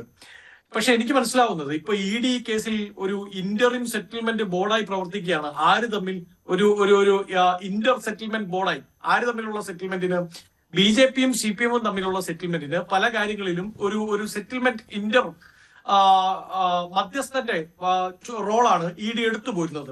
അത് നമുക്ക് തൃശ്ശൂരിലെ കരുവന്നൂർ ബാങ്ക് തൊട്ട് കാണാൻ സാധിക്കും. കരുവന്നൂർ ബാങ്കിൽ ഇന്ത്യ ചരിത്രത്തിൽ ആദ്യമായിട്ടാണ് സഹകരണ ബാങ്കിന്റെ വകുപ്പ് മന്ത്രി സഹകരണ ബാങ്കിലെ ഒരു അഴിമതിയുമായി ബന്ധപ്പെട്ട് പ്രതി ഇറക്കപ്പെടുന്നത്. AC മൊയ്തീൻ അന്ന് സഹകരണ വകുപ്പ് മന്ത്രിയാണ്, തൃശ്ശൂർ ജില്ലാ സെക്രട്ടറിയുമാണ്. ഈ കേസ് നടക്കുമ്പോൾ അവിടെ ഒരു മരണം ഉണ്ടായി, 3 മരണം ഉണ്ടായി. ഒരു മരണം ഫിലോമിന എന്ന് പറയുന്നത് സ്ത്രീയുടേതായിരുന്നു. അപ്പോഴാണ് ED അവിടേക്ക് എത്തുന്നത്. ED എത്തണം എന്ന ആവശ്യം അന്ന് പ്രതിപക്ഷം ഉന്നയിക്കുകയും ചെയ്തിരുന്നു. ED അവിടെ എത്തുകയും EDക്ക് ഇപ്പൊ നേരത്തെ ഡോക്ടർ ജയരാജ് പറഞ്ഞതിനേക്കാളൊക്കെ വലിയ എമൗണ്ട് അവർക്ക് ആവശ്യപ്പെടുന്ന അത്ര തന്നെ എമൗണ്ട് വോളിയം ഉള്ള ഒരു കേസായിരുന്നു ഈ കരുവന്നൂരിലെ കേസ്. പക്ഷെ കരുവന്നൂരിലെ കേസിൽ എന്താ ഉണ്ടായത്? ആ ലോക്സഭാ തെരഞ്ഞെടുപ്പിന്റെ തലേന്നാൾ ED ആ കേസ് അവസാനിപ്പിച്ച് തിരിച്ചു കയറിപ്പോയി. എന്നിട്ടോ ആ ലോക്സഭാ തെരഞ്ഞെടുപ്പിൽ തൃശ്ശൂരിൽ BJPക്ക് ആദ്യമായി ഒരു MP ഉണ്ടായി. ഇപ്പോ ചിലപ്പോൾ ജയരാജ് അടുത്ത ടൈമിൽ പറഞ്ഞേക്കാം കോൺഗ്രസിന്റെ വോട്ടല്ലേ പോയത്. എങ്ങനെയാ കോൺഗ്രസിലോട്ട് പോകുന്നത്? ആ ലോക്സഭാ തെരഞ്ഞെടുപ്പിന് തൊട്ടു മുമ്പ് നടന്നത് നിയമസഭാ തെരഞ്ഞെടുപ്പായിരുന്നു. ആ നിയമസഭാ തെരഞ്ഞെടുപ്പിനെ വെച്ച് നമ്മൾ തുലനം ചെയ്ത് നോക്കുമ്പോൾ ഏതാണ്ട് 1.25 ലക്ഷം വോട്ട് CPMന്റെ അവിടെ കുറഞ്ഞു. അങ്ങനെയാണ് അവിടെ BJPക്ക് ഒരു MP ഉണ്ടാവുന്നത്. പിന്നീട് കരുവന്നൂർ കേസിൽ കേന്ദ്ര ഏജൻസിയുടെ ഏതെങ്കിലും അന്വേഷണമോ മുന്നോട്ട് പോകലുകളോ ഉണ്ടായിട്ടുണ്ടോ? അയ്യന്തോളിൽ ഉണ്ടായിട്ടുണ്ടോ? ഇല്ല. ഇനി രണ്ടാമത്, നേരത്തെ ഹരിദാസ് പറഞ്ഞു ഏത് AKG സെന്റർ ആണ് ഇവരുടെ ഓഫീസ് അഡ്രസ്. അത് പോട്ടെ, ലൈഫ് മിഷൻ കേസിൽ പ്രതി ഇറക്കപ്പെട്ട മുഖ്യമന്ത്രിയുടെ പ്രിൻസിപ്പൽ സെക്രട്ടറി ശിവശങ്കരൻ അയാൾ ജയിലിലേക്ക് പോയി. ആ ശിവശങ്കരന്റെയും കൂടി ഓഫീസായിരുന്നു മുഖ്യമന്ത്രിയുടെ ഓഫീസായ ക്ലിഫ് ഹൗസ്. ആ ക്ലിഫ് ഹൗസ് ആണ് place of occurrence of the crime എന്ന് കേന്ദ്ര ഏജൻസി കോടതിയിൽ സമർപ്പിച്ച റിപ്പോർട്ടിൽ എഴുതി ചേർത്തത്. Place of occurrence of the crime, അതായത് ക്രൈം നടന്ന സ്ഥലം. ആ സ്ഥലം ഇപ്പൊ ഞാനിപ്പോ മഞ്ജുഷിനെ ആക്രമിക്കുന്നു എന്നിരിക്കട്ടെ, ന്യൂസ് 8ന്റെ സ്റ്റുഡിയോയിൽ വെച്ച്. അങ്ങനെ ആക്രമിക്കുമ്പോൾ പോലീസ് ഏറ്റവും ആദ്യം എത്തേണ്ട എവിടെയാ? നമ്മുടെയൊക്കെ സ്വാഭാവികവും വളരെ ഏത് അരിയാഹാരം കഴിക്കുന്നവർക്കും മനസ്സിലാവുന്ന ഇൻവെസ്റ്റിഗേഷൻ മെത്തേഡ് എന്താ? അത് ക്രൈം നടന്നിടത്താണ്. അപ്പോ place of occurrence of the crime, അതായത് മുഖ്യമന്ത്രിയുടെ ഓഫീസ് അഥവാ ക്ലിഫ് ഹൗസ്, ഈ 2 സ്ഥലങ്ങളിലും ആരെത്തിയില്ല? ആ അന്വേഷണ ഏജൻസി എത്തിയില്ല. അവിടെ ഇരുന്ന് ശിവശങ്കരനെ പ്രതിയേർത്തു, അറസ്റ്റ് ചെയ്തു, അയാൾ ജയിലിൽ പോയി. പക്ഷെ എന്നിട്ട് പോലും അന്വേഷണ ഏജൻസിക്ക് മുഖ്യമന്ത്രിയുടെ ഓഫീസിലേക്കോ ക്ലിഫ് ഹൗസിലേക്കോ പോകാനുള്ള ധൈര്യം ഉണ്ടായില്ല. അപ്പോ രണ്ടാമത്തെ സെറ്റിൽമെന്റും നമ്മൾ അന്നേ പറഞ്ഞു വെച്ചതാണ്. ഇപ്പൊ മൂന്നാമത് ജയരാജൻ പറയാണ് ഏതാണ്ട് 2.5 കോടി രൂപ. ഇതൊക്കെ ഒരു ചെറിയ കാര്യമല്ലേ? ഇപ്പൊ നാളെ വീണ വിജയൻ അല്ലെങ്കിൽ അഥവാ വീണ തൈക്കണ്ടി അല്ലെങ്കിൽ വീണ റിയാസ് പ്രതി ചേർക്കപ്പെട്ടാൽ അവരെ കോടതി കുറ്റവാളിയാണ് എന്ന് കണ്ട് ശിക്ഷിച്ചാൽ നിങ്ങൾ അപ്പൊ കോടതിയോട് പറയോ, നിങ്ങളുടെ മറ്റേ ആ ജയരാജൻ മാഷ് ഉണ്ടല്ലോ, ശുംഭൻ എന്നൊക്കെ കോടതിയെ വിളിക്കുന്നത്, അയാളെ കൊണ്ട് ബൈക്ക് കെട്ടി പ്രസംഗിപ്പിക്കുകയോ? എന്റെ ശുംഭ കോടതി, എന്ത് ശുംഭനാണോ ഇയാള്? 2.5 കോടി രൂപയുടെ മറ്റേ AKG സെന്ററിന്റെ പുറകിൽ നിൽക്കുന്ന പുല്ല് പറിച്ചു വിട്ടാൽ കിട്ടൂലോ ഈ 2.5 കോടി എന്ന് പറയോ നിങ്ങൾ? അങ്ങനെയല്ല. Money laundering act, prevention of money laundering act, PMLA ആക്ടിന്റെ പരിധിയിലേക്ക് വരുന്നത് 1 ലക്ഷം രൂപയോ അതിൽ മുകളിലോ അത് ബ്ലാക്ക് വൈറ്റ് ആക്കാൻ ശ്രമിച്ചാൽ അല്ലെങ്കിൽ മണി ലോണ്ടറിംഗ് നടത്തിയാൽ അത് PMLA അട്രാക്ട് ചെയ്യും. ഇനി PMLA അട്രാക്ട് ചെയ്യുന്നത് മാത്രമാണോ ഈ കേസിലെ പ്രധാനപ്പെട്ട കാര്യം ശ്രീ മഞ്ജുഷ്? അവിടെയാണ് നമ്മുടെ പ്രശ്നം. ഇപ്പൊ ഈ ചർച്ചയിൽ പങ്കെടുക്കുന്ന ജയരാജനോ ഇതിനു മുമ്പ് ഈ കേസ് തുടങ്ങിയ കാലത്ത് തൊട്ട് പങ്കെടുത്തുകൊണ്ടിരിക്കുന്ന വിവിധ ആൾക്കാരോ ഇതിനെ ന്യായീകരിക്കാൻ ആദ്യം ഇറങ്ങി പുറപ്പെട്ട AK ബാലൻ സഖാവോ അടക്കമുള്ളവർക്ക് ഇതുവരെ പറയാൻ പറ്റാത്ത ഒരു കാര്യമുണ്ട്. ഏത് സർവീസ് കൊടുത്തതിനാണ് ഈ പറയുന്ന 2.5 കോടി രൂപ, ജയരാജന്റെ ഭാഷയിൽ പറഞ്ഞാൽ ആ 2.5 കോടി രൂപ എന്തിനാണ് വീണ വിജയന് കിട്ടിയത്? അത് കൃത്യമായി പറഞ്ഞ പ്രശ്നം തീർന്നു. 2.5 കോടി രൂപ കിട്ടിയത് ഇതാ ഞങ്ങളുടെ കമ്പനി ഇതുവരെ ഒരു മറുപടി വന്നിട്ടില്ല. അത് മാത്രമല്ല SFIയുടെ റിപ്പോർട്ടിൽ അത് കൃത്യമായിട്ട് പറഞ്ഞിട്ടുമുണ്ട്. അതിന് കൃത്യമായ മറുപടി നൽകാനായിട്ട് വീണ വിജയന് കഴിഞ്ഞിട്ടില്ല എന്ന്. അവരുടെ കമ്പനിയുടെ എക്സ്പെർട്ടൈസും അതുപോലെ തന്നെ CMRLന് കിട്ടേണ്ടിയിരുന്ന സേവനവും തമ്മിൽ വളരെയധികം വ്യത്യാസവുമുണ്ട്. ഇതൊക്കെ SFIയുടെ റിപ്പോർട്ട് വായിച്ചു നോക്കുന്നത് ശ്രീ MK ഹരിദാസ് പറഞ്ഞത് വളരെ ശരിയാണ്. അത് ആർക്കും മനസ്സിലാക്കാൻ കഴിയുന്ന കാര്യമാണ്. SFIO കൃത്യമായിട്ട് കണ്ടെത്തലുകൾ നടത്തിയിട്ടുണ്ട്. അപ്പോൾ EDക്ക് കാര്യങ്ങൾ കൂടുതൽ എളുപ്പവുമാണ് ഈ വിഷയത്തിൽ. പക്ഷേ താങ്കൾ പറയുന്നത് ഒരു രാഷ്ട്രീയമായിട്ട് അവർ തമ്മിലൊരു ഡീൽ ഉണ്ടാക്കിക്കൊണ്ട് ഇത് വേണ്ട എന്ന് വെക്കുകയാണെന്നാണല്ലോ. അപ്പോൾ ED കോൺഗ്രസ് നേതാക്കൾക്കെതിരെയും അന്വേഷണം നടത്തിയിട്ടുണ്ട് പല കേസുകളിൽ. അവിടെയും ഒന്നും സംഭവിച്ചിട്ടില്ല. അല്ല, അവിടെ ഞാൻ പറയട്ടെ, ഇപ്പൊ 48 മണിക്കൂറാണ് ശ്രീ രാഹുൽ ഗാന്ധിയും സോണിയാഗാന്ധിയും ഈ പറയുന്ന നാഷണൽ ഹെറാൾഡ് കേസിൽ ഒരു പത്രകഷ്ണത്തിന്റെ പോലും തെളിവില്ലാത്ത, ഒരു കാമ്പോ കഴമ്പോ ഇല്ലാത്ത ഒരു പത്രക്കേസിൽ പോയി കേന്ദ്ര ഏജൻസിയുടെ മുമ്പിൽ ഇരുന്നു കൊടുത്തത്. ഞങ്ങൾ ആരെങ്കിലും ഈ കട്ടയും എടുത്തുകൊണ്ട് ഏതെങ്കിലും കട്ട സഹാബിനെ അന്വേഷണ ഏജൻസിയുടെ തല തല്ലിപ്പൊളിക്കാൻ പറഞ്ഞു വിടുന്നത് അങ്ങ് കണ്ടോ? ഡൽഹിയിലടക്കം പ്രതിഷേധങ്ങൾ ഉണ്ടായിട്ടുണ്ട്. തെരുവിൽ കേന്ദ്ര ഏജൻസിയുടെ അമിത ബലപ്രയോഗത്തിനെതിരായിട്ട് പ്രതിഷേധം ഉണ്ടായിട്ടുണ്ട്. അത് സമാധാനപരമായിട്ടായിരിക്കും. ചിലപ്പോൾ പോലീസ് ബാരിക്കേഡുകൾ ചാടിക്കിടക്കാൻ യൂത്ത് കോൺഗ്രസ് പ്രവർത്തകർ അവിടെ ശ്രമിച്ചിട്ടുണ്ടാവും. പക്ഷേ ഏതെങ്കിലും ഒരു കട്ട യൂത്ത് കോൺഗ്രസുകാരന്റെ കയ്യിൽ കട്ട കൊടുത്തിട്ട് ഇതാ നോക്കി എറിഞ്ഞോടാ അന്വേഷണ ഏജൻസിയുടെ തലക്കെട്ട് എന്ന് പറഞ്ഞ് എറിഞ്ഞ് അവനെ തീഹാർ ജയിലിൽ പറഞ്ഞു വിടുന്ന പരിപാടി ഞങ്ങൾക്കില്ലല്ലോ. അത് ചെയ്യുന്ന CPM അല്ലേ ഇവിടെ? അത് നിങ്ങൾ കണ്ടല്ലോ. ഇനി ഒരു കാര്യം ഞാൻ പെട്ടെന്ന് അവസാനിപ്പിക്കാം. ഇപ്പൊ നേരത്തെ SFIO റിപ്പോർട്ട് പറഞ്ഞതുകൊണ്ടാണ്. SFIO റിപ്പോർട്ട് പറഞ്ഞത് എന്താണെന്ന് അറിയാമോ? അവിടെ വീണ വിജയൻ കൊടുത്ത മൊഴി എന്ന് അവർ രേഖപ്പെടുത്തുന്നത്, ആദ്യം ഈ പറയുന്ന CMRLുമായി എക്സാലോജിക്ക് ഒരു എഗ്രിമെന്റിൽ ഏർപ്പെട്ടു. ഏത്? അവരുടെ സോഫ്റ്റ്വെയർ നീഡ്സുമായി ബന്ധപ്പെട്ട കാര്യങ്ങളിൽ. പിന്നീട് തിരിച്ച് കുറെ കാലം കഴിഞ്ഞു. അതിന്റെ ആ ഏർപ്പെട്ടപ്പോൾ തന്നെ കമ്മ്യൂണിക്കേഷൻ നടക്കുമ്പോൾ തന്നെ ഇവർക്ക് പൈസ കിട്ടിക്കൊണ്ടിരുന്നു. അത് ഏത് കമ്പനി നടക്കുമെന്ന് എനിക്കറിയില്ല. ഇവരുടെ ഓഫർ ലെറ്റർ കൊടുത്ത് അത് അവർ അക്സെപ്റ്റ് ചെയ്ത് ഇവർ കോൺട്രാക്റ്റിൽ ഏർപ്പെടണം. അതിന് മുമ്പ് തന്നെ പൈസ കൊടുത്തുകൊണ്ടിരുന്നു. ഇനി അത് കഴിഞ്ഞിട്ട് എന്തുണ്ടായി? ഇവരെ കൊണ്ട് ഈ പണിക്ക് പറ്റില്ല എന്ന് എക്സാലോജിക്ക് CMRLനോട് പറഞ്ഞു, ഞങ്ങൾക്ക് ഈ പണി പറ്റില്ല, ഞങ്ങൾ കുറച്ചുകൂടെ വേറെ ആരെങ്കിലും നമുക്ക് കണ്ടെത്താം. അപ്പോൾ ഈ പണിക്ക് കൊള്ളില്ല എന്ന് സ്വമേധയാ ഈ പണിക്ക് കൊള്ളില്ല എന്നല്ല, അത് വിപണിയിൽ കിട്ടുന്ന റെഡിമെയ്ഡ് ആയിട്ട് കിട്ടുന്ന ഒരു സോഫ്റ്റ്വെയർ വാങ്ങിക്കുവാൻ തന്നെ തീരുമാനിച്ചു. അതാണ് SFIയുടെ റിപ്പോർട്ടിൽ പറയുന്നത്. അങ്ങനെ അതുവരെ പുതിയൊരു സോഫ്റ്റ്വെയർ ഡെവലപ്പ് ചെയ്തെടുക്കുന്നതിന് വേണ്ടിയുള്ള ചർച്ചകളായിരുന്നു. പിന്നീട് അത് വേണ്ടെന്ന് വെക്കുകയായിരുന്നു. ഈ കാലയളവിലെല്ലാം എക്സാലോജിക്കിനും പണം കിട്ടിക്കൊണ്ടിരുന്നു. 3 ലക്ഷം രൂപ ഓരോ മാസവും, വീണ വിജയന് 5 ലക്ഷം രൂപ ഓരോ മാസവും കിട്ടിക്കൊണ്ടിരുന്നു. അതിൻ്റെ കണക്കുകളുമുണ്ട്. പക്ഷേ ഒടുവിൽ വേണ്ടെന്ന് വെക്കുകയായിരുന്നു. വിപണിയിൽ നിന്നൊരു റെഡിമെയ്ഡ് സോഫ്റ്റ്വെയർ വാങ്ങാമെന്ന്. പിന്നെ അതിനുശേഷവും ഈ സോഫ്റ്റ്വെയർ വാങ്ങാമെന്ന് തീരുമാനിച്ചതിന് പിന്നാലെയും അതിനുശേഷവും പണം കിട്ടിക്കൊണ്ടിരുന്നു എന്നുള്ളതുമുണ്ട് കേട്ടോ. SFI റിപ്പോർട്ട് അങ്ങനെയാണ്. അതെ അതെ. അല്ല, ഈ പണി പറ്റില്ല എന്ന് പറഞ്ഞവർ ഒഴിഞ്ഞില്ല, വേണ്ട എന്ന് തീരുമാനിച്ചു, അത്രേ ഉള്ളൂ. അല്ലല്ല, അവരോട് സോഫ്റ്റ്വെയർ ഡെവലപ്പ് ചെയ്യാൻ ഇൻഡിപെൻഡന്റ്ലി അവരോട് സെപ്പറേറ്റ് സോഫ്റ്റ്വെയർ ഇവർക്ക് വേണ്ടി ഡെവലപ്പ് ചെയ്യാനായിരുന്നു CMRLന്റെ ആവശ്യം. അപ്പൊ അത് വേണ്ട, അത് പറ്റുന്നില്ല എന്ന് പറഞ്ഞു കഴിഞ്ഞാൽ ഈ പണി പറ്റില്ലെന്ന് തന്നെയാണ് അർത്ഥം. അവർ ഡെവലപ്പ് ചെയ്യുന്നില്ല എന്ന് തീരുമാനിച്ചു. മാർക്കറ്റിൽ ഓൾറെഡി അവൈലബിൾ ആയ ഒരെണ്ണം മേടിക്കാമെന്ന് തീരുമാനിച്ചു. എന്നിട്ടും രസമുണ്ട്, ഞങ്ങൾ ഡെവലപ്പ് ചെയ്യുന്നില്ല എന്ന് പറഞ്ഞ് ഇതേ എക്സാലോജിക്കിന്റെ MD എന്നാണ് ഞാൻ മനസ്സിലാക്കുന്നത്, എന്തോ ആയിക്കോട്ടെ, ആ എക്സാലോജിക്കിന്റെ ഭാഗമായ വീണ വിജയനെ പിന്നീട് മാർക്കറ്റിൽ ഏതാണ് കിട്ടുന്നത്, കൊള്ളാവുന്നത് ഏതാണ് കിട്ടുന്നത് എന്ന് മേടിക്കാൻ വേണ്ടി ഇൻ കൺസൾട്ടേഷൻ ആക്കി വീണ്ടും പൈസ കൊടുത്തുകൊണ്ടിരുന്നു. അപ്പൊ ഈ പൈസ കൊടുത്തത് എന്തിനാണ് എന്ന് CPM എന്ന് തന്നെ ഞാൻ പറയും, കാര്യം അവൈലബിൾ സെക്രട്ടേറിയറ്റ് വിളിച്ചു ചേർത്ത് ന്യായീകരിച്ച വിഷയമാണ്. അപ്പൊ CPM വീണ വിജയനോ പിണറായി വിജയനോ പറയാത്തിടത്തോളം കാലം ഇത് മറ്റൊരു കാര്യത്തിനാണ് കിട്ടിയത് എന്ന് കണ്ടെത്താനോ അനുമാനിക്കാനോ ആ രീതിയിൽ അന്വേഷണം കൊണ്ടുപോകാനോ കേന്ദ്ര ഏജൻസികൾക്ക് യാതൊരു പ്രശ്നമില്ല. കാരണം പ്രിവെൻഷൻ ഓഫ് മണി ലോണ്ടറിംഗ് മാത്രമല്ല, പ്രിവെൻഷൻ ഓഫ് കറപ്ഷൻ ആക്ടും ഇതിലേക്ക് അട്രാക്ട് ചെയ്യപ്പെടും. കാര്യം കറപ്ഷൻ നടന്നിട്ടുണ്ട് എന്നത് ചേർത്ത് വായിച്ചാൽ മാത്രമേ അത് മുമ്പോട്ട് പോവുകയുള്ളൂ. പക്ഷെ അങ്ങനെ പോകാൻ, ആ ലെവലിലേക്ക് ഇൻവെസ്റ്റിഗേഷൻ കൊണ്ടുപോകാൻ ഈ പറയുന്ന കേന്ദ്ര ഏജൻസികൾ തയ്യാറാവാത്തത്, നേരത്തെ ഹരിദാസ് പറഞ്ഞതുപോലെ പലപ്പോഴും, അതായത് കേരള പോലീസിന്റെ ഒരു വിഭാഗത്തെ ആനി രാജ പറഞ്ഞത് തന്നെ മുഖവിലേക്ക് എടുത്താൽ RSS ആക്കി കൊടുത്തതിന്റെ പ്രതിഫലമായി കേരള പോലീസിനുള്ളിലും കേരള വിദ്യാഭ്യാസ സമുദായത്തിന് മുഴുവൻ സംഘപരിവാരവൽക്കരണം നടത്തിയതിന്റെ പാരിതോഷികമായി അങ്ങ് തെക്കിൽ നിന്നുള്ള പല IPS IAS ഉദ്യോഗസ്ഥരുടെ മധ്യസ്ഥതയിലൂടെ പിണറായി വിജയൻ പണിതു വെച്ചിരിക്കുന്ന ഒരു ബ്രിഡ്ജ്. ആ ബ്രിഡ്ജിന്റെ ഗുണമാണ്, ആ ബ്രിഡ്ജ് പണിതതിന്റെ അനുകൂലമാണ് ഇപ്പോൾ പിണറായി വിജയൻ ഈ അന്വേഷണത്തിൽ കിട്ടാൻ പോകുന്നതെന്നാണ് ഞാൻ മനസ്സിലാക്കുന്നത്. ശരി, ഡോക്ടർ ബി ജയരാജ്, ഇതിനകത്ത് SFIയുടെ റിപ്പോർട്ടിനെ കുറിച്ച് ഇവിടെ പറഞ്ഞതുകൊണ്ടാണ് SFIO ചോദിച്ച ചോദ്യങ്ങൾക്ക് കൃത്യമായിട്ട് മറുപടി നൽകുവാൻ വീണ വിജയന് കഴിഞ്ഞിരുന്നില്ല. അപ്പോൾ SFIO റിപ്പോർട്ട് പുറത്തു വന്നതാണ്, അത് ചർച്ച ചെയ്യപ്പെട്ടതാണ്. അതുകൊണ്ട് പൊതുസമൂഹത്തിനൊരു ബോധ്യമുണ്ട് അവിടെ എന്താണ് സംഭവിച്ചിട്ടുള്ളതെന്ന്. സേവനം നൽകാതെയാണ് 2.78 കോടി രൂപ വാങ്ങിയത്, ഒരു സംശയവുമില്ല. 50 ലക്ഷം രൂപ വായ്പയായിട്ട് വെറുതെ കൊടുത്തു, അത് തിരിച്ചടയ്ക്കുവാൻ സമയം നൽകി. ഈ കരാറിൽ നിന്ന് കിട്ടിയ പണം ഉപയോഗിച്ചാണ് അത് തിരിച്ചടച്ചത്. ഇതെല്ലാം നടന്നത് പിണറായി വിജയൻ മുഖ്യമന്ത്രിയായിരുന്ന കാലത്താണ്. പിന്നെ CMRLന്റെ ഇടപാടുകളെക്കുറിച്ചും ജനത്തിനറിയാം, കരിമണൽ അവർക്ക് ആവശ്യമാണ് എന്നുള്ള കാര്യം അറിയാം. ഇതെല്ലാം പൊതുസമൂഹത്തിനറിയാം. ഇപ്പോൾ ഇത് ഏത് ദേശീയ ഏജൻസി വന്ന് എന്ത് അഡ്ജസ്റ്റ്മെൻറ്റ് നടത്തിയാലും, ഒന്നും കണ്ടെത്താതെ തിരിച്ചു പോയാലും പൊതുസമൂഹത്തിന് ബോധ്യമായി കഴിഞ്ഞു എന്തായിരുന്നു CMRL എക്സാലോജിക് വീണ വിജയൻ ഇടപാടെന്ന്.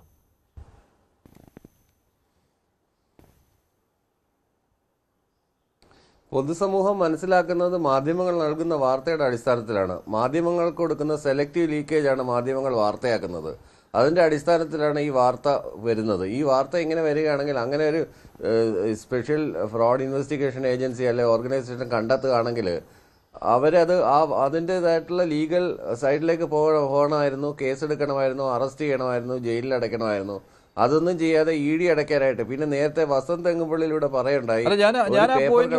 എന്താണെന്ന് വെച്ചാൽ ഇത് വീണ വിജയന്റെ കമ്പനി എന്തായിരുന്നു എന്നുള്ള കാര്യം പൊതുസമൂഹത്തിന് അറിയാം. വീണ വിജയന്റെ കമ്പനി നിർത്തലാക്കിയ കാര്യം, നിർത്തിയ കാര്യം, സ്വയം നിർത്തുകയായിരുന്നുവല്ലോ, നിർത്തിയ കാര്യം അറിയാം. പിന്നെ CMRLുമായുള്ള ഇടപാട് നടന്ന സമയത്ത് മാത്രമേ ഈ എക്സാലോജിക് കമ്പനിക്ക് ലാഭമുണ്ടായിട്ടുള്ളൂ എന്ന കാര്യം അറിയാം. 1 കോടിയും ഏതാണ്ട് 1.11 കോടിയും 2017-18 18-19 അതിന് ടേൺ ഓവറായി ഉണ്ടായിട്ടുണ്ട്. അതല്ലാതെ അതിന് മുൻപോ അതിന് ശേഷമോ ഒന്നും ഈ എക്സാലോജിക് കമ്പനിക്ക് ലാഭമെന്ന് പറയുവാനേ ഇല്ല, വരുമാനമേ ഉണ്ടായിരുന്നില്ല. ഇത് എല്ലാം പൊതുസമൂഹത്തിലുണ്ട്. അപ്പോൾ ഇത് മാധ്യമങ്ങളിലൂടെ സെലക്റ്റീവ് ലീക്കേജ് എന്ന് പറയരുത്. ഇത് ആ കമ്പനിയെക്കുറിച്ച് ഒരു ഏജൻസി നടത്തിയ അന്വേഷണത്തിൽ തെളിഞ്ഞതാണ്.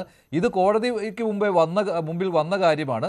കോടതി അതിനാൽ തന്നെ പിന്നീട് ഏത് അന്വേഷണം വരുമ്പോഴും അന്വേഷണം നടക്കട്ടെ എന്ന് ഉത്തരവിടുകയായിരുന്നു. അത് കർണാടക ഹൈക്കോടതിയാണെങ്കിലും കേരള ഹൈക്കോടതിയാണെങ്കിലും അങ്ങനെ തന്നെയാണ്. വിചാരണ നടന്നിട്ടില്ല ഈ കേസിൽ, SFIയുടെ കേസിൽ വിചാരണ തുടങ്ങിയിട്ടില്ല. അത് ശരിയാണ്, അതിനൊരു സ്റ്റേ അവിടെ നിൽക്കുന്നുണ്ട്. പക്ഷേ ഏജൻസികളുടെ കണ്ടെത്തൽ അത് നിഷേധിക്കാൻ പറ്റാത്ത തരത്തിലേക്കാണ് ഡോക്ടർ ബി ജയരാജ്. അതുകൊണ്ടാണ് ഞാൻ പറഞ്ഞത് പൊതുസമൂഹത്തിന് കൃത്യമായിട്ടറിയാം എന്തായിരുന്നു CMRL എക്സാലോജിക് വീണ വിജയൻ ഇടപാടെന്ന്.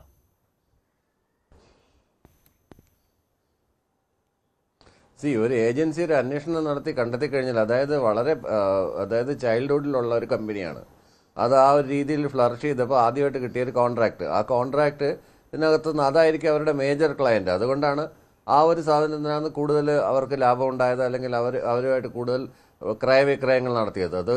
ഒരു കമ്പനി സ്റ്റാർട്ട് ചെയ്യുന്നു, കുറെ അധികം അല്ലാതുള്ള ചെറിയ ചെറിയ വർക്കുകൾ ചെയ്യുന്നു, ഒരു മേജർ വർക്കിലേക്ക് കടക്കുന്നു. അതിനുള്ള എക്സ്പെർട്ടൈസ് ഉണ്ടായിരുന്നില്ല, ആ കമ്പനിക്ക് അതിനുള്ള എക്സ്പെർട്ടൈസ് ഉണ്ടായിരുന്നില്ല. ഒരു കൺസൾട്ടന്റ് എന്ന രീതിയിൽ പ്രവർത്തിക്കുവാനുള്ള പരിചയ സമ്പത്ത് അത് വീണ വിജയനും കമ്പനിക്ക് ഇത് ആവശ്യവും ഉണ്ടായിരുന്നില്ല. അതാണല്ലോ ഈ ടാലിയൊക്കെ ആണല്ലോ അവിടെ ആവശ്യമായിരുന്നത്. MS ഓഫീസും ഞാനത് എക്സ്പ്ലെയിൻ ചെയ്ത് മെയിൻ്റെനൻസ് ആയിരുന്നുവല്ലോ വേണ്ടിയിരുന്നത്. ഏതെങ്കിലും എക്സ്പെർട്ടൈസ് വെച്ചിട്ടല്ലല്ലോ ഒരു കമ്പനി. ഇപ്പൊ ഞാനൊരു കമ്പനി സ്റ്റാർട്ട് ചെയ്യുകയാണെങ്കിൽ, അതല്ലെങ്കിൽ എക്സ്പെർട്ടൈസ് ഇല്ലാത്തവരെയാണ് നിയമിക്കുന്നതെങ്കിൽ അത് ആ കമ്പനിയുടെ ചില ആവശ്യങ്ങൾക്ക് വേണ്ടിയാണ്. അത് ഈ കമ്പനിയുമായിട്ട്, ഏത് കമ്പനിയുമായിട്ടാണോ കരാർ, ഏത് വ്യക്തിയുമായിട്ടാണോ കരാർ, അവരെ ആവശ്യമുള്ളത് കൊണ്ടല്ല. അവർക്ക് സ്വാധീന ശക്തിയുള്ള മറ്റൊരാളെ ആവശ്യമുള്ളത് കൊണ്ടാണ്. അതാണ് അവിടെ സംഭവിച്ചത്. CMRLന്റെ ആവശ്യം മുഖ്യമന്ത്രി പിണറായി വിജയനെയായിരുന്നു. അങ്ങനെയല്ല മഞ്ജുഷേ. ഞാനിപ്പോൾ ഒരു കമ്പനി, ഒരു IT കമ്പനി സ്റ്റാർട്ട് ചെയ്യുകയാണെന്നുണ്ടെങ്കിൽ എനിക്ക് എല്ലാ ഏരിയയിലൊന്നും IT എക്സ്പെർട്ടൈസ് ഉണ്ടാകത്തില്ല. അതിന് പകരം ഞാൻ എന്ത് ചെയ്യും? ഞാൻ ബോഡി ഷോപ്പിംഗ് ചെയ്യും. എനിക്ക് ആവശ്യമുള്ള സ്പെസിഫിക്കേഷൻസ് അനുസരിച്ച് മാർക്കറ്റിൽ നിന്ന് ഞാൻ ഇഷ്ടമുള്ള ആളുകളെ സെലക്ട് ചെയ്തിട്ട് ആ കമ്പനിയിലേക്ക് റിക്രൂട്ട് ചെയ്യും. അതിനനുസരിച്ചിട്ടുള്ള പ്രോഗ്രാമാണോ, സോഫ്റ്റ്വെയർ ഡെവലപ്മെൻ്റ് ആണോ, അത്തരത്തിലുള്ള ഇപ്പോൾ സിലിക്കൺ വാലിയിലുള്ള എല്ലാ കമ്പനികളും അങ്ങനെ തന്നെയാണ് ചെയ്യുന്നത്. അങ്ങനെയാണ് അത് എക്സ്പെർട്ടൈസ് ഉണ്ടാക്കുന്നത്. അല്ലാതെ അതിനകത്ത് ഒരു ബാക്ക്ഗ്രൗണ്ട് വെച്ചിട്ട് അതിന് എക്സ്പെർട്ടൈസ്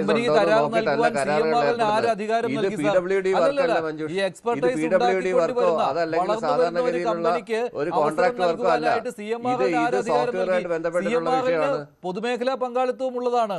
14% ഓഹരി പൊതുമേഖലയിൽ നിന്നുള്ളതാണ്. അല്ല CMRL തോന്നിയ 12% അല്ലേ? 12 മുതൽ 13% വരെയാണ് പൊതുമേഖലാ പങ്കാളിത്തം. CMRLന്റെ പങ്കാളിത്തമുള്ളത്. ബാക്കി മേജർ ഷെയർ ഡയറക്ടർ ബോഡിയിൽ നിന്ന് പുറത്തായ ഒരാളാണല്ലോ ഈ വ്യാജ വാർത്തകളൊക്കെ എഴുതുകയും പിന്നെ കുറെ പേപ്പറിനകത്ത് ഇനിഷ്യലുകൾ എഴുതി വെക്കുകയും ചെയ്യുന്നതൊക്കെ സംഭവം നമ്മൾ അനുസരിച്ചാണല്ലോ. ഇതിനകത്ത് കുറേ അധികം സാധനങ്ങൾ പുറത്തു വന്നിട്ടുണ്ട്. ഇതിനകത്ത് കുറേ അധികം കാര്യം എന്ന് വെച്ച് കഴിഞ്ഞാൽ ഈ CMRL എന്ന് പറഞ്ഞ കമ്പനി ഇഷ്ടംപോലെ ആളുകൾക്ക്, അതായത് മാധ്യമങ്ങൾക്ക് പൈസ കൊടുത്തിട്ടുണ്ട്, അതുപോലെ തന്നെ പിന്നെ ഈ പത്രപ്രവർത്തകർക്ക് പൈസ കൊടുത്തിട്ടുണ്ട്, അതുപോലെ തന്നെ മറ്റ് പല രാഷ്ട്രീയക്കാർക്ക് പൈസ കൊടുത്തിട്ടുണ്ട്, അമ്പല കമ്മിറ്റികൾക്ക് കൊടുത്തിട്ടുണ്ട്, പള്ളി കമ്മിറ്റിക്ക് കൊടുത്തിട്ടുണ്ട്. ഇവിടുത്തെ ഇത്തരത്തിൽ ബന്ധപ്പെട്ട് നിൽക്കുന്ന ഒരു സ്ഥാപനത്തിൽ മിക്കവാറും ഇപ്പോൾ ഞാനാണ് ഒരു കമ്പനി സ്റ്റാർട്ട് ചെയ്യുന്നതെങ്കിലും എനിക്ക് ഇവരെയൊക്കെ കേറ്റർ ചെയ്തേ പറ്റത്തുള്ളൂ. കേറ്റർ ചെയ്യാതെ മുന്നോട്ട് പോകാൻ പറ്റില്ല. നാളെ അവരായിട്ട് കൊണ്ടുവന്ന് ഒരു പ്രശ്നം ഉണ്ടാക്കുമെന്ന് അവർക്കറിയാം. അത്തരത്തിലുള്ള ഒരുപാട് ഇടപാടുകൾ ഇതിനകത്ത് നടന്നിട്ടുണ്ട്. ഇത് വ്യത്യസ്തമായൊരു കേസാണ്. ഇതിനകത്ത് അവരോട് ഒരു കാര്യം ആവശ്യപ്പെടുന്നു. അത് ലോജിസ്റ്റിക്സായിട്ട് ബന്ധപ്പെട്ടിട്ടുള്ള ഒരു സോഫ്റ്റ്വെയർ ആണെന്നാണ് എൻ്റെ പരിമിതമായ അറിവിലുള്ള വിവരം. അത് തന്നെയായിരിക്കും രേഖപ്പെടുത്തിയിട്ടുള്ളത്. SFIയുടെ കാര്യത്തിൽ അത് രേഖപ്പെടുത്തിയിട്ടുണ്ടാവില്ല. ഒരുപക്ഷെ EDയോട് തുറന്ന് പറഞ്ഞിട്ടുണ്ടാവണം. അവർക്ക് തൃപ്തികരമല്ലെന്നുണ്ടെങ്കിൽ വീണ്ടും ക്വസ്റ്റ്യൻ ചെയ്യുമായിരിക്കും. അല്ലാതെ ഈ പറഞ്ഞ കണക്കല്ല നേരത്തെ ഒരു ഡീലുണ്ടാക്കുകയോ അല്ലെങ്കിൽ അവരുമായിട്ടൊരു ഡീലുണ്ടാക്കി എന്തിനാണ് ഈ ഡീൽ എന്ന് കഴിഞ്ഞ തെരഞ്ഞെടുപ്പിന് മുമ്പ് തന്നെ അത് പറയുന്നുണ്ടല്ലോ. എന്നിട്ട് ഡീലുണ്ടാക്കിയത് ആരാണെന്ന് ആദ്യത്തെ 7 ദിവസങ്ങൾക്കുള്ളിൽ തന്നെ ബോധ്യമായല്ലോ. 3 വൈസ് ചാൻസലർമാരുടെ കാര്യത്തിൽ, പിന്നീട് PM ശ്രീ പദ്ധതിയുടെ കാര്യത്തിൽ, ഇങ്ങനെയുള്ള ഓരോ സമയങ്ങളിലും അതുപോലെ ഈ കേന്ദ്രവുമായിട്ടൊരു ടഗ് ഓഫ് വാറിന് ഞങ്ങൾ തയ്യാറല്ല, കൊമ്പ് കോർക്കലിന് ഞങ്ങളില്ല എന്ന് പറയുമ്പോൾ റോജി അഗസ്റ്റിൻ പോലുള്ള ഉന്നത വിദ്യാഭ്യാസ മന്ത്രിമാർ പറയുന്നത് ഇവർ ചെയ്യുന്ന ഈ വൈസ് ചാൻസലർമാർ ചെയ്യുന്ന അപ്രമാദിത്വം നടത്തിക്കൊടുക്കട്ടെ എന്നാണ്. കേരള യൂണിവേഴ്സിറ്റിയിലെ വൈസ് ചാൻസലർ 2 യൂണിവേഴ്സിറ്റിയുടെ കാര്യങ്ങളാണ് കൈകാര്യം ചെയ്യുന്നത്. അദ്ദേഹത്തിൻ്റെ തീരുമാനം അനുസരിച്ച് ബോർഡ് ഓഫ് സ്റ്റഡീസിലെ മെമ്പേഴ്സിനെ വരെ ഇപ്പോൾ മാറ്റാനായിട്ട് പോവുകയാണ്. 37 പേരെ നോമിനേറ്റ് ചെയ്യുന്നു, സ്വന്തമായിട്ട് നോമിനേറ്റ് ചെയ്യുന്നു. സെനറ്റ് മെമ്പർമാരെ, സിൻഡിക്കേറ്റ് മെമ്പർമാരെയൊക്കെ നോമിനേറ്റ് ചെയ്യുകയാണ്. എന്നിട്ട് തൻകാര്യത്തിൽ ഇതിനൊന്നും ഉന്നത വിദ്യാഭ്യാസ മന്ത്രിക്കൊന്നും ഒരു സേയില്ല. അപ്പോൾ ആരാണ് ഇവർക്കൊക്കെ പാദസേവ ചെയ്യുന്നത്? ആരാണ് ഇവർക്കൊക്കെ പാദസേവ ചെയ്യുന്നതെന്നും ആരൊക്കെയായിട്ടാണ് നെക്സസ് ഉണ്ടായിരുന്നതെന്നും കഴിഞ്ഞ തെരഞ്ഞെടുപ്പിൽ 15ഓളം സീറ്റുകളിൽ നേർക്കുനേർ അഡ്ജസ്റ്റ്മെന്റ് ഉണ്ടായിരുന്നെന്നും ഞാൻ താമസിക്കുന്ന വട്ടിയൂർക്കാവിൽ അടക്കം വ്യക്തമായി. ഇപ്പൊ സുഗുണൻ എന്ന് പറഞ്ഞിട്ട് ഒരു കാപ്പ കേസ് പ്രതിയെ അറസ്റ്റ് ചെയ്തപ്പോൾ നില പരിശോധിച്ചാൽ തന്നെ അങ്ങനെ ഹാൻഡ് ആൻഡ് ഗ്ലൗ ആയിട്ടാണ് ഇവിടെ കോൺഗ്രസും BJP പ്രവർത്തിക്കുന്നത്. എന്നിട്ടാണ് ഈ പഴയ ഡീൽ വിവാദം കൊണ്ടുവരുന്നത്. വോട്ടുകൾ കുറഞ്ഞത് കൂടുതലും ആർക്കാണ്? LDFനാണ്. അപ്പോൾ അത് വെച്ചുകൊണ്ട് ഇങ്ങനെ ഒരു ഡീൽ ആരോപണം തിരിച്ചുന്നയിക്കുവാനായിട്ട് കഴിയില്ല doctor B Jayaraj. Shri MK Haridas, ഞാനിപ്പോഴും ആ കാര്യത്തിൽ ഉറച്ചു നിൽക്കുകയാണ്. പൊതുസമൂഹത്തിന് കാര്യങ്ങൾ ബോധ്യമാണ്. എക്സാലോജിക് കമ്പനിക്കും വീണ വിജയനും എങ്ങനെയാണ് CMRL നിന്ന് പണം കിട്ടിയത്, അത് എന്തിനാണ് പണം കിട്ടിയത് എന്ന് ഒരു കരാർ ഉണ്ടാക്കുകയായിരുന്നു പേരിന് വേണ്ടി, അല്ലേ? പേരിനൊരു കരാർ ഉണ്ടാക്കി പണം ട്രാൻസാക്ഷൻ നടത്തുന്നതിന് വേണ്ടി മാത്രം.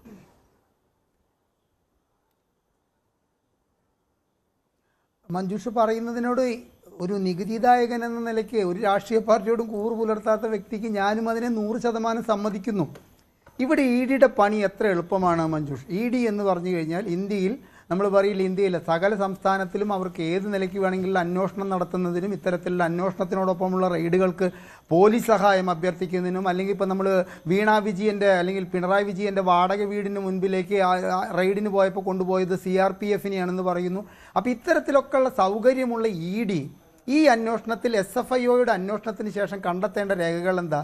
SFIO പറയുന്ന തുകയ്ക്ക് യാതൊരുവിധ സേവനവും നൽകാതെ വീണ വിജയൻ എന്ന് പറയുന്ന വ്യക്തിയുടെ കമ്പനിയോ വീണ വിജയനോ കൈപ്പറ്റിയ തുക അതായത് യാതൊരു തരത്തിലെ നിയമപ്രാബല്യത്തിലുള്ള പണമല്ല, അത് അനധികൃതമായിട്ട് നിയമത്തിനപ്പുറം അല്ലെങ്കിൽ എഗ്രിമെൻറ്റിനപ്പുറമുള്ള ഒരു തുകയാണ് കൈപ്പറ്റിയതെന്ന് കണ്ടെത്താൻ നമ്മുടെ സാധാരണ കേരള പോലീസിനെ കൊണ്ട് സാധിക്കുന്ന സംഗതിയാണ് 1-2 മാസത്തെ അന്വേഷണത്തിന്. ഇതിനാണ് ഈ അന്വേഷണം നീട്ടി മുൻപോട്ട് പോയിട്ട് 18-19 മാസങ്ങൾക്ക് ശേഷം ഇവരുടെ മറ്റേ HDFC ബാങ്കിലത്തെ ലോക്കർ തുറന്ന് നോക്കുന്നത് എന്ത് കിട്ടുമെന്ന് വിചാരിച്ചിട്ടാണ്. അപ്പം നമുക്ക് മഞ്ജുഷ എന്നോട് പറഞ്ഞതും മഞ്ജുഷ ചോദിച്ചതും ഈ ചർച്ചയിൽ മഞ്ജുഷ് മുൻപോട്ട് വെച്ചിട്ടുള്ളതുമായിട്ടുള്ള കാര്യങ്ങളൊക്കെ തന്നെ അംഗീകരിക്കുമ്പോൾ ഈ നമ്മുടെ വീണ വിജയനെതിരായിട്ടുള്ള ഒരു അന്വേഷണം എത്രത്തോളം മുൻപോട്ട് കൊണ്ടുപോയിട്ട് വീണ വിജയൻ ഒരു ശിക്ഷ വാങ്ങിക്കൊടുക്കാൻ സാധിക്കുമെന്നുള്ള ഉത്കണ്ഠ തന്നെയാണ് ഞാൻ പറയുന്നത്. ഇവിടെ ശ്രീ ജയരാജ് ഒരു കാര്യം താങ്കൾ മനസ്സിലാക്കുക, 2016 തുടക്കത്തിൽ ഈ മന്ത്രിസഭ അധികാരം ഒന്നാം പിണറായി വിജയൻ സർക്കാരിൻ്റെ മന്ത്രിസഭ അധികാരത്തിലേറ്റപ്പോൾ പരിസ്ഥിതി വകുപ്പ് ശൈലജ ടീച്ചറുടെ അടുത്തായിരുന്നു. അത് കൃത്യം 6 മാസം മറ്റേ കഴിഞ്ഞപ്പോൾ പിണറായി വിജയൻ ആ വകുപ്പ് ഏറ്റെടുത്തത് എന്തിനു വേണ്ടിയിട്ടാണെന്ന് ചോദിച്ചാൽ ശൈലജ ടീച്ചറെ കൊണ്ടാവാത്ത വിധത്തിലല്ല, ശൈലജ ടീച്ചർക്ക് ചെയ്യാവുന്ന വകുപ്പ് തന്നെയാണ് പരിസ്ഥിതി വകുപ്പ്.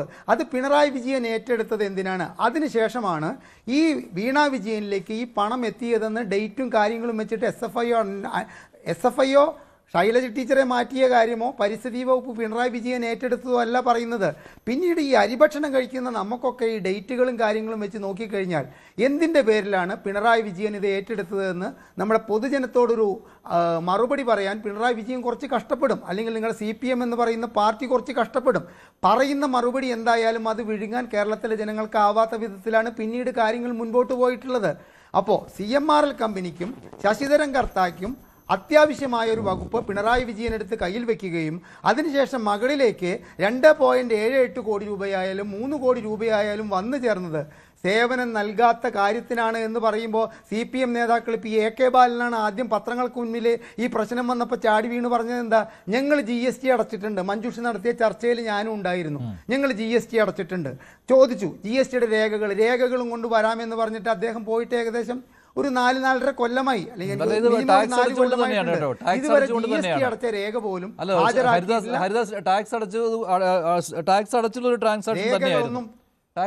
ട്രാൻസാക്ഷൻ തന്നെയായിരുന്നു. അത് ഈ കള്ളപ്പണം വെളുപ്പിക്കലിന്റെ മറ്റൊരു രീതിയാണല്ലോ, ട്രാൻസാക്ഷനിലൂടെ തന്നെ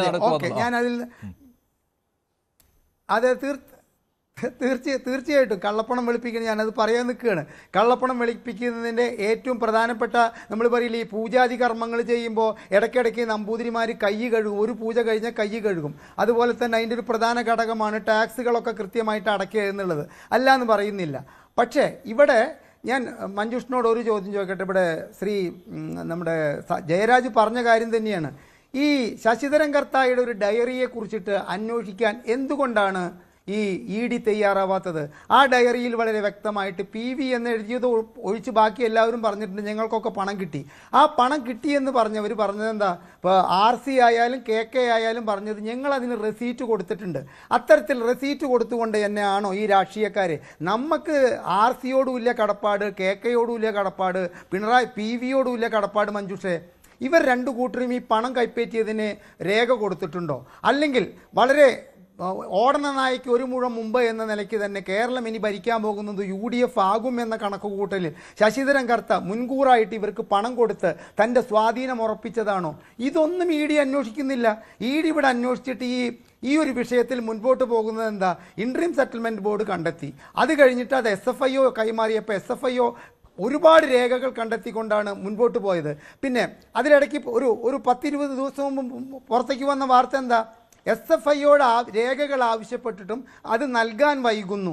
അപ്പോൾ ഒരേ പാതയിലൂടെ സഞ്ചരിക്കേണ്ട കേന്ദ്ര സർക്കാരിൻ്റെ 2 ഏജൻസികൾ 2 പാതയിലൂടെ സഞ്ചരിച്ചുകൊണ്ട് ഈ അന്വേഷണത്തെ വഴിതെറ്റിക്കുകയാണോ എന്ന് പോലും ആ സമയങ്ങളിൽ കേരളത്തിലെ ജനത ചിന്തിച്ചു പോയി.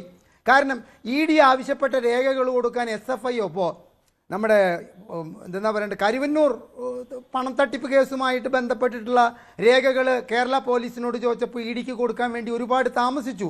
കാരണം അതിലെന്താ, അന്ന് തങ്ങളുടെ യജമാനന്മാരായ CPMനെതിരായിട്ടുള്ള രേഖകളാണ് ഈ EDക്ക് നൽകേണ്ടത്. അതുകൊണ്ട് കേരള പോലീസ് ഒരു പക്ഷേ വൈകിപ്പിച്ചിട്ടുണ്ടായിരിക്കാം. ഇതിലെന്ത് കടമയും കടപ്പാടുമാണുള്ളത്? അപ്പോൾ SFIയെ കൃത്യമായിട്ട് ഈ അന്വേഷണത്തിൽ നിന്നും സ്വാധീനിക്കാൻ വേണ്ടി ശ്രമിച്ചതിൻ്റെ ഫലമായിട്ടാണോ, അല്ലെങ്കിൽ EDയോട് പരമാവധി ഈ കേസ് പതുക്കെ മുൻപോട്ട് കൊണ്ടുപോകാനുള്ള അപേക്ഷയുടെ ഫലമായിട്ടാണോ?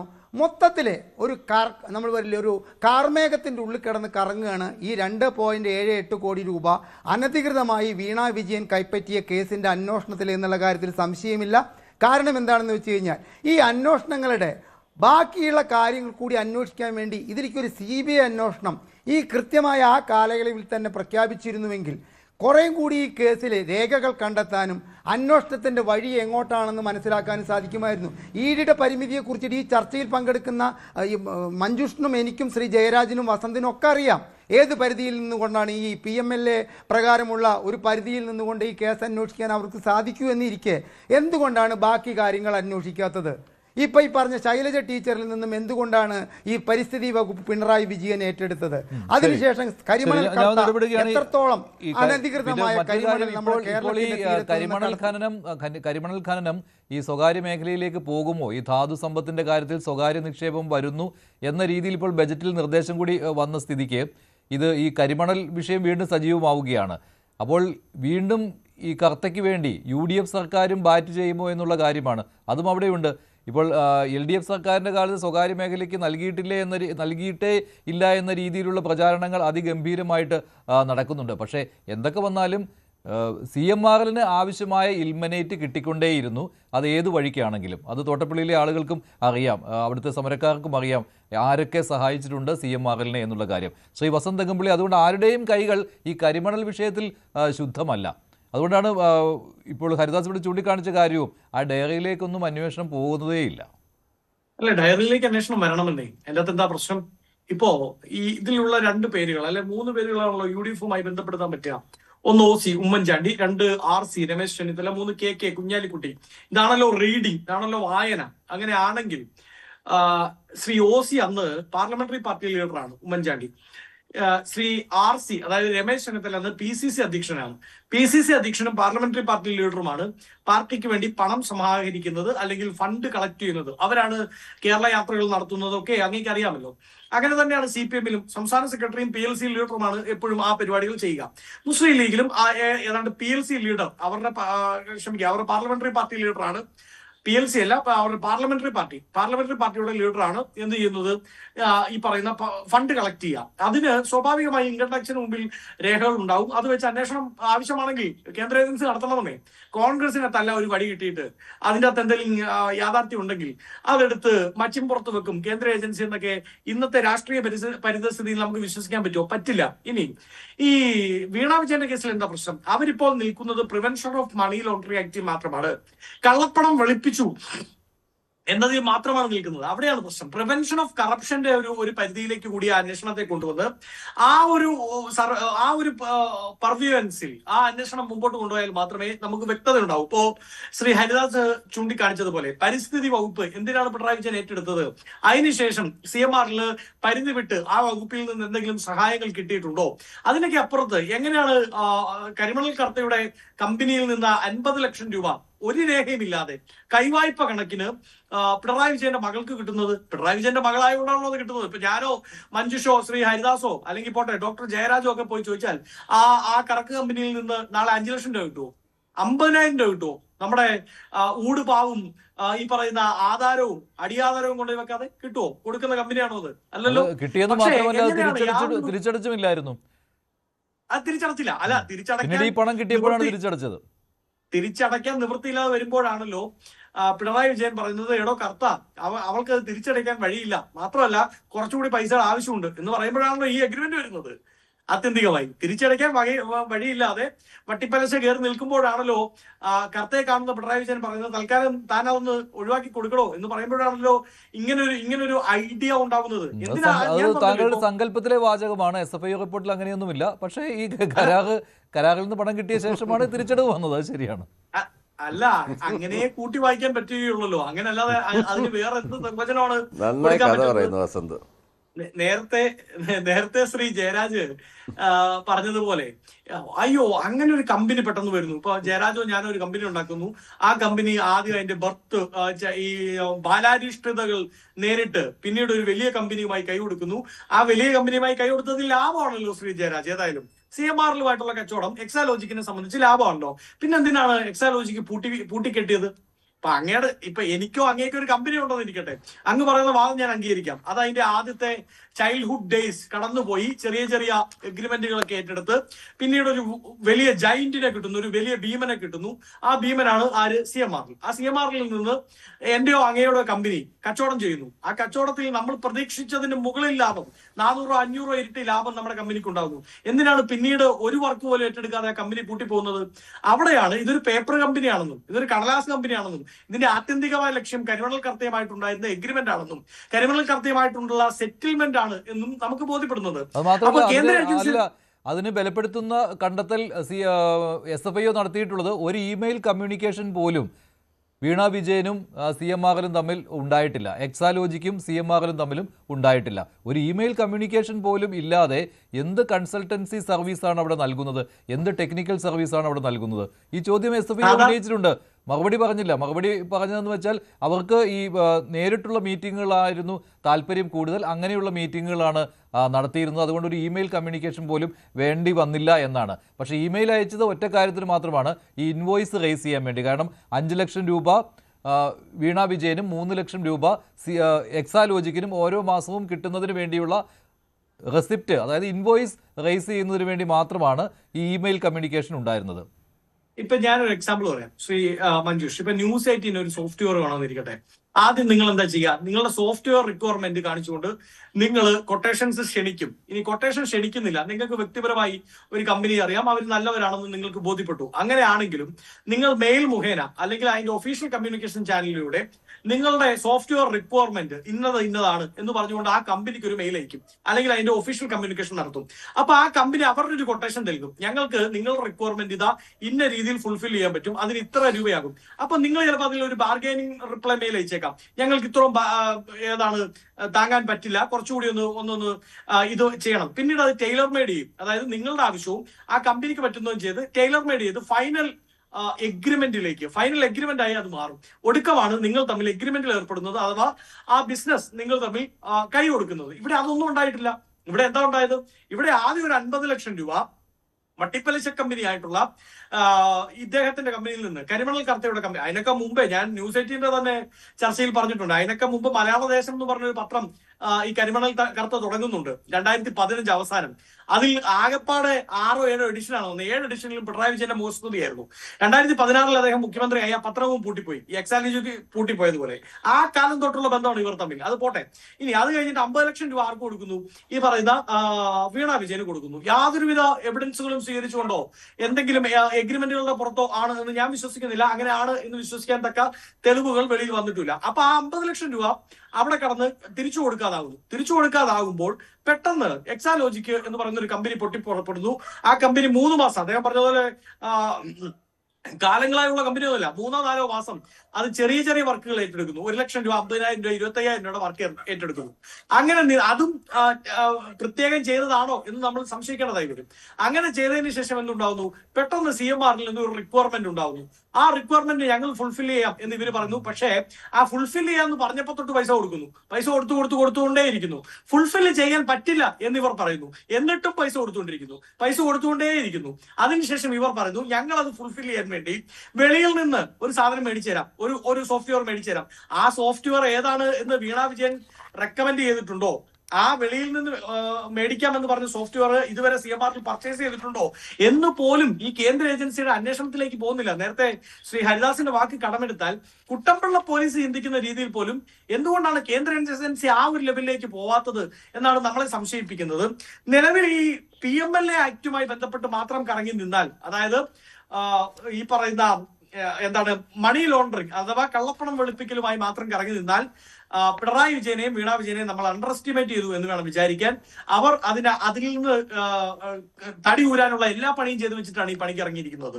പക്ഷേ അതിനപ്പുറത്തേക്ക് പ്രിവെൻഷൻ ഓഫ് കറപ്ഷനിലേക്ക്, അഴിമതി രഹിത നിയമത്തിന്റെ സർവൈലൻസിലേക്ക് ഈ കേസിനെ കൊണ്ടുപോകാനും അതിലെന്താണ് ഇൻ റിട്ടേൺ CMR-ലോ അഥവാ കരിമണൽ കർത്തയ്ക്കോ കിട്ടിയത് എന്നത് മനസ്സിലാക്കാനും കൂടി സാധിച്ചില്ലെങ്കിൽ ഈ കേസ് ഒരിടത്തും എത്തില്ല എന്ന് മാത്രമല്ല, ഈ കേസ് ഒരു കോടതിയിലും നിൽക്കാനും പോകുന്നില്ല. ശരി, ഡോക്ടർ ബി ജയരാജ്, ഇങ്ങനെയൊക്കെയാണ് ഈ കേസിൻ്റെ രീതികൾ എന്ന് നമുക്കിപ്പോൾ തന്നെ പറയാം. ഇത് വീണ വിജയന് ശിക്ഷ കിട്ടുമോ എന്നുള്ള കാര്യമൊക്കെ, അതുപോലെ തന്നെ ദേശീയ അന്വേഷണ ഏജൻസികൾ ഏത് രീതിയിലാണ് അന്വേഷണത്തെ കോർത്തിണക്കിക്കൊണ്ട് പോവുക എന്നുള്ള കാര്യത്തിലൊക്കെ സംശയമുണ്ട്. പക്ഷേ ഇവിടെ ഈ പറഞ്ഞ കാര്യങ്ങളൊക്കെ തെളിവായിട്ട് ഇതിനകം തന്നെ SFIOയ്ക്ക് കിട്ടിയിട്ടുള്ളതാണ്. ഈ ചോദ്യങ്ങൾക്കെല്ലാം വീണ വിജയൻ നൽകിയ മറുപടിയും കൃത്യമായിട്ട് SFIO രേഖപ്പെടുത്തിയതും അത് കോടതിക്ക് മുന്നിൽ വന്നിട്ടുള്ളതുമാണ്. അത് നിഷേധിക്കാൻ പറ്റാത്ത കാര്യങ്ങളാണ്. CMRLന്റെ ഉദ്യോഗസ്ഥരുടെ മൊഴികളും ശശിധരൻ കർത്തയുടെയും മകൻ്റെയും മൊഴികളും ഒക്കെ രേഖപ്പെടുത്തിയിട്ടുള്ളതാണ്. അതെല്ലാം അടിസ്ഥാനപ്പെടുത്തിക്കൊണ്ടാണ് സേവനം കിട്ടിയിട്ടില്ല CMRLന് എന്ന കാര്യത്തിലേക്ക്, ആ സ്ഥിരീകരണത്തിലേക്ക് എത്തിയത്. അതുമാത്രമല്ല, ഇതിനുശേഷം മറ്റൊരു ഏജൻസിയെ ഇവർ ഏൽപ്പിക്കുകയുണ്ടായി ഈ സേവനങ്ങൾ നൽകുന്നതിന് വേണ്ടി. നിസ്സാര തുകയ്ക്കാണ് അവർ ഈ സേവനങ്ങൾ നൽകിയത്. അവരുമായിട്ട് ബാർഗെയിനിങ്ങും നടത്തിയിരുന്നു ആ തുക കുറയ്ക്കുന്നതിന് വേണ്ടിയിട്ട്. ഇതും തെളിവായിട്ട് വന്നിട്ടുള്ളതാണ്. ATNA എന്നുള്ള ഏജൻസി.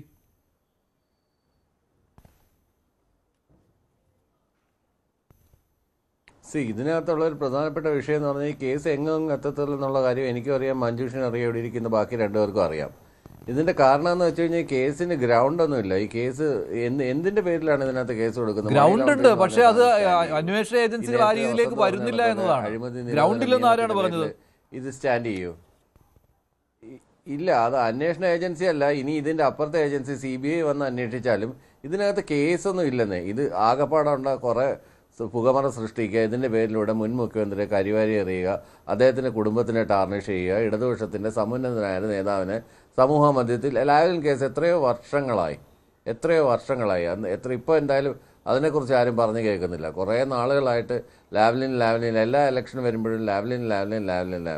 ഇത്തവണ വന്നപ്പോൾ എന്താ BJP ആയിട്ട് ഡീൽ എന്നിട്ട് ഡീല് പരസ്യമായ ഭരണത്തിൽ കയറി അന്ന് തൊട്ട് തന്നെ പരസ്യമായ ഡീൽ ഉറപ്പിച്ച് മുന്നോട്ട് പോകുന്ന ആരാണെന്ന് നമ്മൾ എല്ലാം ഈ നേരത്തെ പറഞ്ഞ കണക്കല്ല പൊതുജനങ്ങൾ ഇതെല്ലാം കണ്ടുകൊണ്ടിരിക്കുകയാണെന്നേ. അവർക്ക് മറക്കാനോ വിളിക്കാനോ ഒന്നുമില്ല. ഇതെല്ലാം അവർ ഡേ ടു ഡേ അവർ ഫീൽ ചെയ്തുകൊണ്ടിരിക്കുക. അതുപോലെ അരവിന്ദ് കെജ്രിവാളിനെ പിടിച്ച് ഒരു കാരണമില്ലാതെ ജയിലിലടച്ചു. അരവിന്ദ് കെജ്രിവാൾ അതുപോലെ തിരിച്ചിറങ്ങി വന്നു. അതുപോലെ ഹേമന്ത് സോറൻ്റെ കേസാണെങ്കിലും DK ശിവകുമാറിൻ്റെ കേസാണെങ്കിലും ചിദംബരത്തിൻ്റെ കേസാണെങ്കിലും ഇത്രയുള്ള കേന്ദ്ര ഏജൻസിയുടെ അന്വേഷണങ്ങളൊന്നും അവർ ഇപ്പോൾ എൻ്റെ ഒരു ഫ്രണ്ടുണ്ട് റോണ വിൽസൺ എന്ന് പറഞ്ഞിട്ട് JNUവിൽ പഠിച്ചിരുന്നതാണ്. അദ്ദേഹത്തിൻ്റെ കമ്പ്യൂട്ടറിനകത്ത് ഒരു സാധനം ഇംപ്ലാന്റ് ചെയ്തിട്ട് അദ്ദേഹത്തിന് നക്സലാണെന്ന് പറഞ്ഞിട്ട് ഏതാണ്ട് 5 വർഷത്തോളം തീഹാർ ജയിലിൽ അടച്ചിരുന്നു. കൊല്ലം ജില്ലയിൽ നിന്ന് വരുന്ന ചെറുപ്പക്കാരനാണ്. അങ്ങനെ എത്ര പേരെ ഇത്തരത്തിൽ ട്രീസൺ ആക്ട് പ്രകാരം ഇങ്ങനെയുള്ള കേസ് പ്രകാരം വിചാരണ പോലും നേരിടാതെ എത്ര പേരെ. അതുപോലെ പ്രണോയ് റോയ് ഇപ്പോൾ ഇതിനകത്ത് ഈ കരിമണലിൻ്റെ സാധനം അദാനിക്ക് നേരത്തെ കണ്ണുണ്ട്. അദാനിക്ക് അത് കൊണ്ടുപോകാൻ വേണ്ടിയിട്ട് നേരത്തെ ചർച്ചകളൊക്കെ നടത്തി വെച്ചിട്ടുണ്ട്. അതിൻ്റെ അടിസ്ഥാനത്തിൽ ഈ ഒരു കേസിന് ഈ അന്വേഷണം മൊത്തം തുടങ്ങുന്നത് അതിന് വേണ്ടിയിട്ട് തന്നെയാണെന്നാണ് എൻ്റെ ഒരു കണക്കൂട്ടൽ. ഈ കേരള തീരത്തുള്ള കരിമണലും മറ്റ് ധാതുമണലുകളും കംപ്ലീറ്റ് ആയിട്ട് അദാനി കോർപ്പറേഷൻ കൊണ്ടുപോകുന്നുള്ള കാര്യത്തിൽ യാതൊരു സംശയം വേണ്ട. അതിന് വേണ്ടിയിട്ടുള്ള ഒരിതാണ്. അതായത് NDTV എന്ന് പറഞ്ഞൊരു ചാനൽ പ്രണോയ് റോയുടെ കയ്യിൽ നിന്ന് പിടിച്ചെടുക്കാൻ വേണ്ടിയിട്ട് എന്താണ് ചെയ്തത്? കേന്ദ്ര ഏജൻസികൾ ഉപയോഗിച്ച് എന്താണ്? 6 വർഷമാണ് അദ്ദേഹം കേസ് പറഞ്ഞത്. ആ 6 വർഷത്തിന് ശേഷം ഇതിനെ എയർപോർട്ടിൽ നിന്ന് വലിച്ചിറക്കി അറസ്റ്റ് ചെയ്തുകൊണ്ട് പോവുകയായിരുന്നു. ഈ 6 വർഷത്തിന് ശേഷം അദാനി, അതിന് മുമ്പേ തന്നെ അദാനി ഇത് ടേക്ക് ഓവർ ചെയ്തു. അദ്ദേഹം തിരിച്ചു വന്നിട്ടുണ്ടെങ്കിൽ ആ കമ്പനി അവിടെ ഇല്ലാത്തുള്ള ഒരവസ്ഥയിലേക്ക് വരികയുണ്ടായി. അപ്പോൾ ഇത്തരത്തിൽ ഇതൊക്കെ നമ്മൾ ദൈനംദിനം കണ്ടുകൊണ്ടിരിക്കുന്നതാണ്. കേന്ദ്ര ഏജൻസികൾ എങ്ങനെയാണ് അവർ ഭരിക്കാത്ത സംസ്ഥാനങ്ങളിൽ ഒന്നിലും കോൺഗ്രസ് തന്നെ ആരോപിച്ചൊരു സുപ്രധാനമായ ഒരു ആരോപണമാണ് രാഹുൽ ഗാന്ധി ആരോപിച്ചതാണ് ഈ ലോണ്ട്രി എന്ന് പറഞ്ഞിട്ട്. അവരുടെ ലോണ്ട്രി മെഷീനകത്ത് വാഷിംഗ് മെഷീൻ അതിനകത്തോട്ട് കയറ്റി അലക്കി വൃത്തിയാക്കി കൊടുക്കും. എത്ര അഴിമതിക്കാരനെയാണെങ്കിലും BJPക്കാർ അലക്കി വൃത്തിയാക്കി കൊടുക്കുകയും അല്ലെങ്കിൽ ഒന്നിയിൽ അവരെ ത്രട്ടൺ ചെയ്യും, അതല്ലെങ്കിൽ ഇതുപോലുള്ള കേസുകളിൽ കുടുക്കി ജയിലിലടയ്ക്കും. ബൈ ഹുക്ക് ഓർ ക്രുക്ക് അവരെ ആളുകളെല്ലാം പിടികൂടി അവരുടെ ആളുകളിലേക്ക്. ഇപ്പോൾ ശിവസേനയുടെ കാര്യത്തിലാണെങ്കിൽ ശരി തന്നെ. അങ്ങനെ ഓരോ സംസ്ഥാനങ്ങളിലും കോൺഗ്രസിൻ്റെ മെമ്പർമാരെ മുൻ മുഖ്യമന്ത്രിമാരെയൊക്കെ എങ്ങനെയാണ് അവരുടെ പാളയത്തിലേക്ക് ഒന്നിൽ ലുവർ ചെയ്യും, പൈസ കൊടുക്കും, അതല്ലേ കേസ് കൊടുക്കും, അതല്ലെങ്കിൽ നിങ്ങൾ ജയിലിൽ കിടക്കുന്നതാണ് താല്പര്യം എന്ന് ചോദിക്കും. ഇങ്ങനെ പ്രഷർ പല ഇവിടെ പിണറായി വിജയനെയും റഡാറിലേക്ക് കൊണ്ടുവരുവാനുള്ള നീക്കമാണോ നടത്തിക്കൊണ്ടിരിക്കുന്നത്? കാരണം ഇതിൽ ഈ 50 ലക്ഷം ഇടപാട് തുടങ്ങിയത് പിണറായി വിജയൻ മുഖ്യമന്ത്രിയായ ആ സമയത്താണ്. റഡാറിലോട്ട് കൊണ്ടുവരേണ്ടെന്ന കാര്യമൊന്നുമില്ല. പിണറായി വിജയന്റെ പേര് ഇതിനകത്ത് വലിച്ചഴക്കാൻ അവർക്ക് താല്പര്യമുണ്ട്. കാരണം എന്ന് വെച്ചാൽ അതിന്റെ ഒരു അഡ്ജസ്റ്റ്മെന്റിന്റെ ഭാഗമായിട്ടാണല്ലോ മുൻ മുഖ്യമന്ത്രിയുടെ വീട്ടിൽ നിന്ന് അറസ്റ്റ് ചെയ്യുക എന്നുള്ളത് നാഷണൽ ലെവലിൽ വാർത്തയാക്കുക. അതായിരുന്നു ഉദ്ദേശം. ഈ പറഞ്ഞതുപോലെ ഓക്കെ സോറി ഞാൻ കേട്ടില്ല. പ്ലീസ് എന്നോടാണ് ചോദ്യം. പറഞ്ഞോളൂ. മറ്റേ നോക്കൂ മഞ്ജുഷ്, ഞാനിതിൻ്റെ ഈ ചർച്ചയുടെ തുടക്കത്തിൽ മഞ്ജുഷ എന്നോട് ചോദിച്ച ചോദ്യത്തിന് ഞാൻ പറഞ്ഞു, പിണറായി വിജയനെ അണ്ടർ എസ്റ്റിമേറ്റ് ചെയ്ത് കാണരുത്. ഇന്ത്യയിലെ ഏറ്റവും ക്രൂക്കഡ് പൊളിറ്റീഷ്യൻസിൽ ഒരാളാണ് പിണറായി വിജയൻ എന്ന് പറയുന്ന മനുഷ്യൻ. ഒരുപാട് പറഞ്ഞിട്ടുള്ളൊരു വാചകം വീണ്ടും പറയുകയാണ്. 39 തവണ ഒരു SNC ലാവലിൻ കേസ് സുപ്രീം കോടതി പരമോന്നത നീതിപീഠത്തിൻ്റെ കേൾക്കാനുള്ള അവസരം നിഷേധിക്കത്തക്ക തോതിലുള്ള ചരടുവരി നടത്തിയ പിണറായി വിജയന് ഇതൊക്കെ വെറും പീനട്സ് അല്ലേ മഞ്ജുഷ? ഇത്തരം ഒരു കേസ് എന്ന് പറയുന്നത് തുകയായാലും അതിൽ നിന്ന് മകളെ രക്ഷിച്ചെടുക്കലായാലും അതിലൂടെ ശശിധരൻ കർത്താക്ക് എന്തെങ്കിലും നോവ് പറ്റുന്നത് തടയാനാകുന്നതോ അതൊക്കെ അദ്ദേഹത്തിനെ സംബന്ധിച്ചിടത്തോളം വളരെയധികം. ഇനി ഇഡിക്കും SFI ഒക്കെ അത്തരത്തിലൊരു ഉദ്ദേശമുണ്ടെങ്കിൽ തന്നെ 65 വയസ്സായ ഈ ഞാൻ പറയുന്നു വാർദ്ധക്യം കൊണ്ടുള്ള ഒരു വിളിച്ചു പറയലല്ല, ഈ കേസിൽ പിണറായി വിജയനിലേക്ക് എത്തിക്കൊണ്ട് പിണറായി വിജയനെ അറസ്റ്റ് ചെയ്യാനുള്ള ഒരു തെളിവുകളും ഇനി കിട്ടാൻ പോകുന്നില്ല. അതൊക്കെ വളരെ മുൻപ് ശേഖരിക്കാമായിരുന്നുവെങ്കിൽ ശേഖരിക്കപ്പെടുമായിരുന്നു. പക്ഷെ അതിനുള്ള ഒരു ഇൻട്രസ്റ്റും ED കാണിച്ചിട്ടില്ല എന്നുള്ളൊരു വാസ്തവം നമ്മൾ മനസ്സിലാക്കണം. കാരണം എന്താണെന്ന് വെച്ച് കഴിഞ്ഞാൽ അങ്ങേയറ്റം ഇഴഞ്ഞ് മുൻപോട്ട് പോകുന്ന ഈ അന്വേഷണത്തിൻ്റെ കാര്യത്തിൽ ഇവിടെ ശ്രീ ജയരാജിനെ പോലുള്ള CPMനെ അനുഭാവികളായാലും അതിൻ്റെ നേതാക്കളായാലും CPMൻ്റെ പ്രവർത്തകരായാലും ഇത് പിണറായി വിജയനെയും മകളെയും കരിവാരിത്തേക്കാൻ വേണ്ടിയിട്ട് ED നടത്തുന്ന ശ്രമമാണെന്ന് പറയത്തക്ക തോതിൽ ED ഈ കേസിനെ വലിച്ചഴച്ച് മുൻപോട്ട് പോകുന്നുണ്ടെങ്കിൽ ഈ പറച്ചിൽ ഇനി കൂടാനേ പോകുന്നുള്ളൂ. ഞാൻ ഭയപ്പെടുന്നു മഞ്ജുഷ. 65 വയസ്സായിട്ടുണ്ട്. ഏത് സമയത്തും എനിക്ക് മരിച്ചു പോകാം. എനിക്ക് മരിച്ചു പോകുന്നതിൻ്റെ ഇടയ്ക്ക് എനിക്ക് ആഗ്രഹമുണ്ട്, ഒരു മുൻ മുഖ്യമന്ത്രിയുടെ മകള് ഒരു PMLA കേസിലെ അറസ്റ്റ് ചെയ്യപ്പെട്ടു എന്ന് കേൾക്കാൻ എനിക്ക് കഴിയാതെ പോകുമോ എന്നുള്ള കാര്യത്തിൽ എനിക്ക് അങ്ങേയറ്റം ഉത്കണ്ഠയുണ്ട്. പക്ഷെ അങ്ങനെ ആയിക്കഴിഞ്ഞാൽ അതിന് ഉത്തരവാദി, അത് ഞാൻ ഇവിടുത്തെ നികുതിദായകരെ ചൂണ്ടിക്കൊണ്ട് പറയുകയാണ്, എല്ലാവരെയും ചൂണ്ടിക്കൊണ്ട്. അങ്ങനെ ആകാതെ പോയെങ്കിൽ നമ്മുടെ ഇവിടെ ഇതിപ്പോൾ MK ഹരിദാസിൻ്റെ മകളാണ് ഇത്തരത്തിലൊരു 50 ലക്ഷം ഇങ്ങനത്തെ ഒരു ബ്ലേഡ് കമ്പനിയിൽ നിന്നും അനധികൃതമായിട്ട് വായ്പയായി ലഭിക്കുകയും 2.78 കോടി രൂപ അനധികൃതമായി ചെയ്യാത്ത സേവനത്തിന് കൈപ്പറ്റുകയും ചെയ്തു വെച്ചാൽ മഞ്ജുഷ വിചാരിക്കേണ്ട MK ഹരിദാസിൻ്റെ മോളിലെ 2 ആൺമക്കളാണ്. എന്നിരുന്നാൽ പോലും MK ഹരിദാസിൻ്റെ മോളിൽ അകത്ത് ജയിലിലല്ലേ? അപ്പോൾ ഇവിടുത്തെ രാഷ്ട്രീയക്കാരുടെ സ്വാധീനത്തെ വില കുറച്ച് നമ്മൾ കാണരുത്. പ്രത്യേകിച്ച് പിണറായി വിജയൻ എന്ന് പറയുന്ന മനുഷ്യനെ നമ്മൾ അണ്ടർ എസ്റ്റിമേറ്റ് ചെയ്യരുത്. വസന്ത് പറഞ്ഞിട്ടുള്ള ഒരു പാലത്തെക്കുറിച്ച് അദ്ദേഹത്തിന് പറഞ്ഞു. ഞാൻ ആ പാലത്തിനും അപ്പുറം പറയുന്നു, ആ പാലം ചെന്ന് എത്തുന്നതിനപ്പുറം പിണറായി വിജയൻ കെട്ടിയിട്ടുള്ള ഒരു രാഷ്ട്രീയ കോട്ടയുടെ മതിലുണ്ട്. ആ മതിൽ ചാടിക്കടക്കാൻ EDക്ക് ആവുമെന്ന് എനിക്ക് തോന്നുന്നില്ല. അല്ലാതെ ആകണമെന്നാണ് എൻ്റെ ആഗ്രഹം, പക്ഷേ എനിക്ക് തോന്നുന്നില്ല. ശരി, നന്ദി. ചർച്ചയിൽ പങ്കെടുത്ത എല്ലാവർക്കും ഇന്നത്തെ ചോദ്യം ഇതായിരുന്നു. വീണയ്ക്ക് പിന്നാലെ പിണറായി വിജയനും EDയുടെ റഡാറിൽ എത്തുമോ? റഡാറിൽ എത്തുമെന്ന് 84% പ്രേക്ഷകർ, ഇല്ല എന്ന് 13%. വേണ്ടിവരെ അവസാനിക്കുന്നു. നന്ദി, നമസ്കാരം.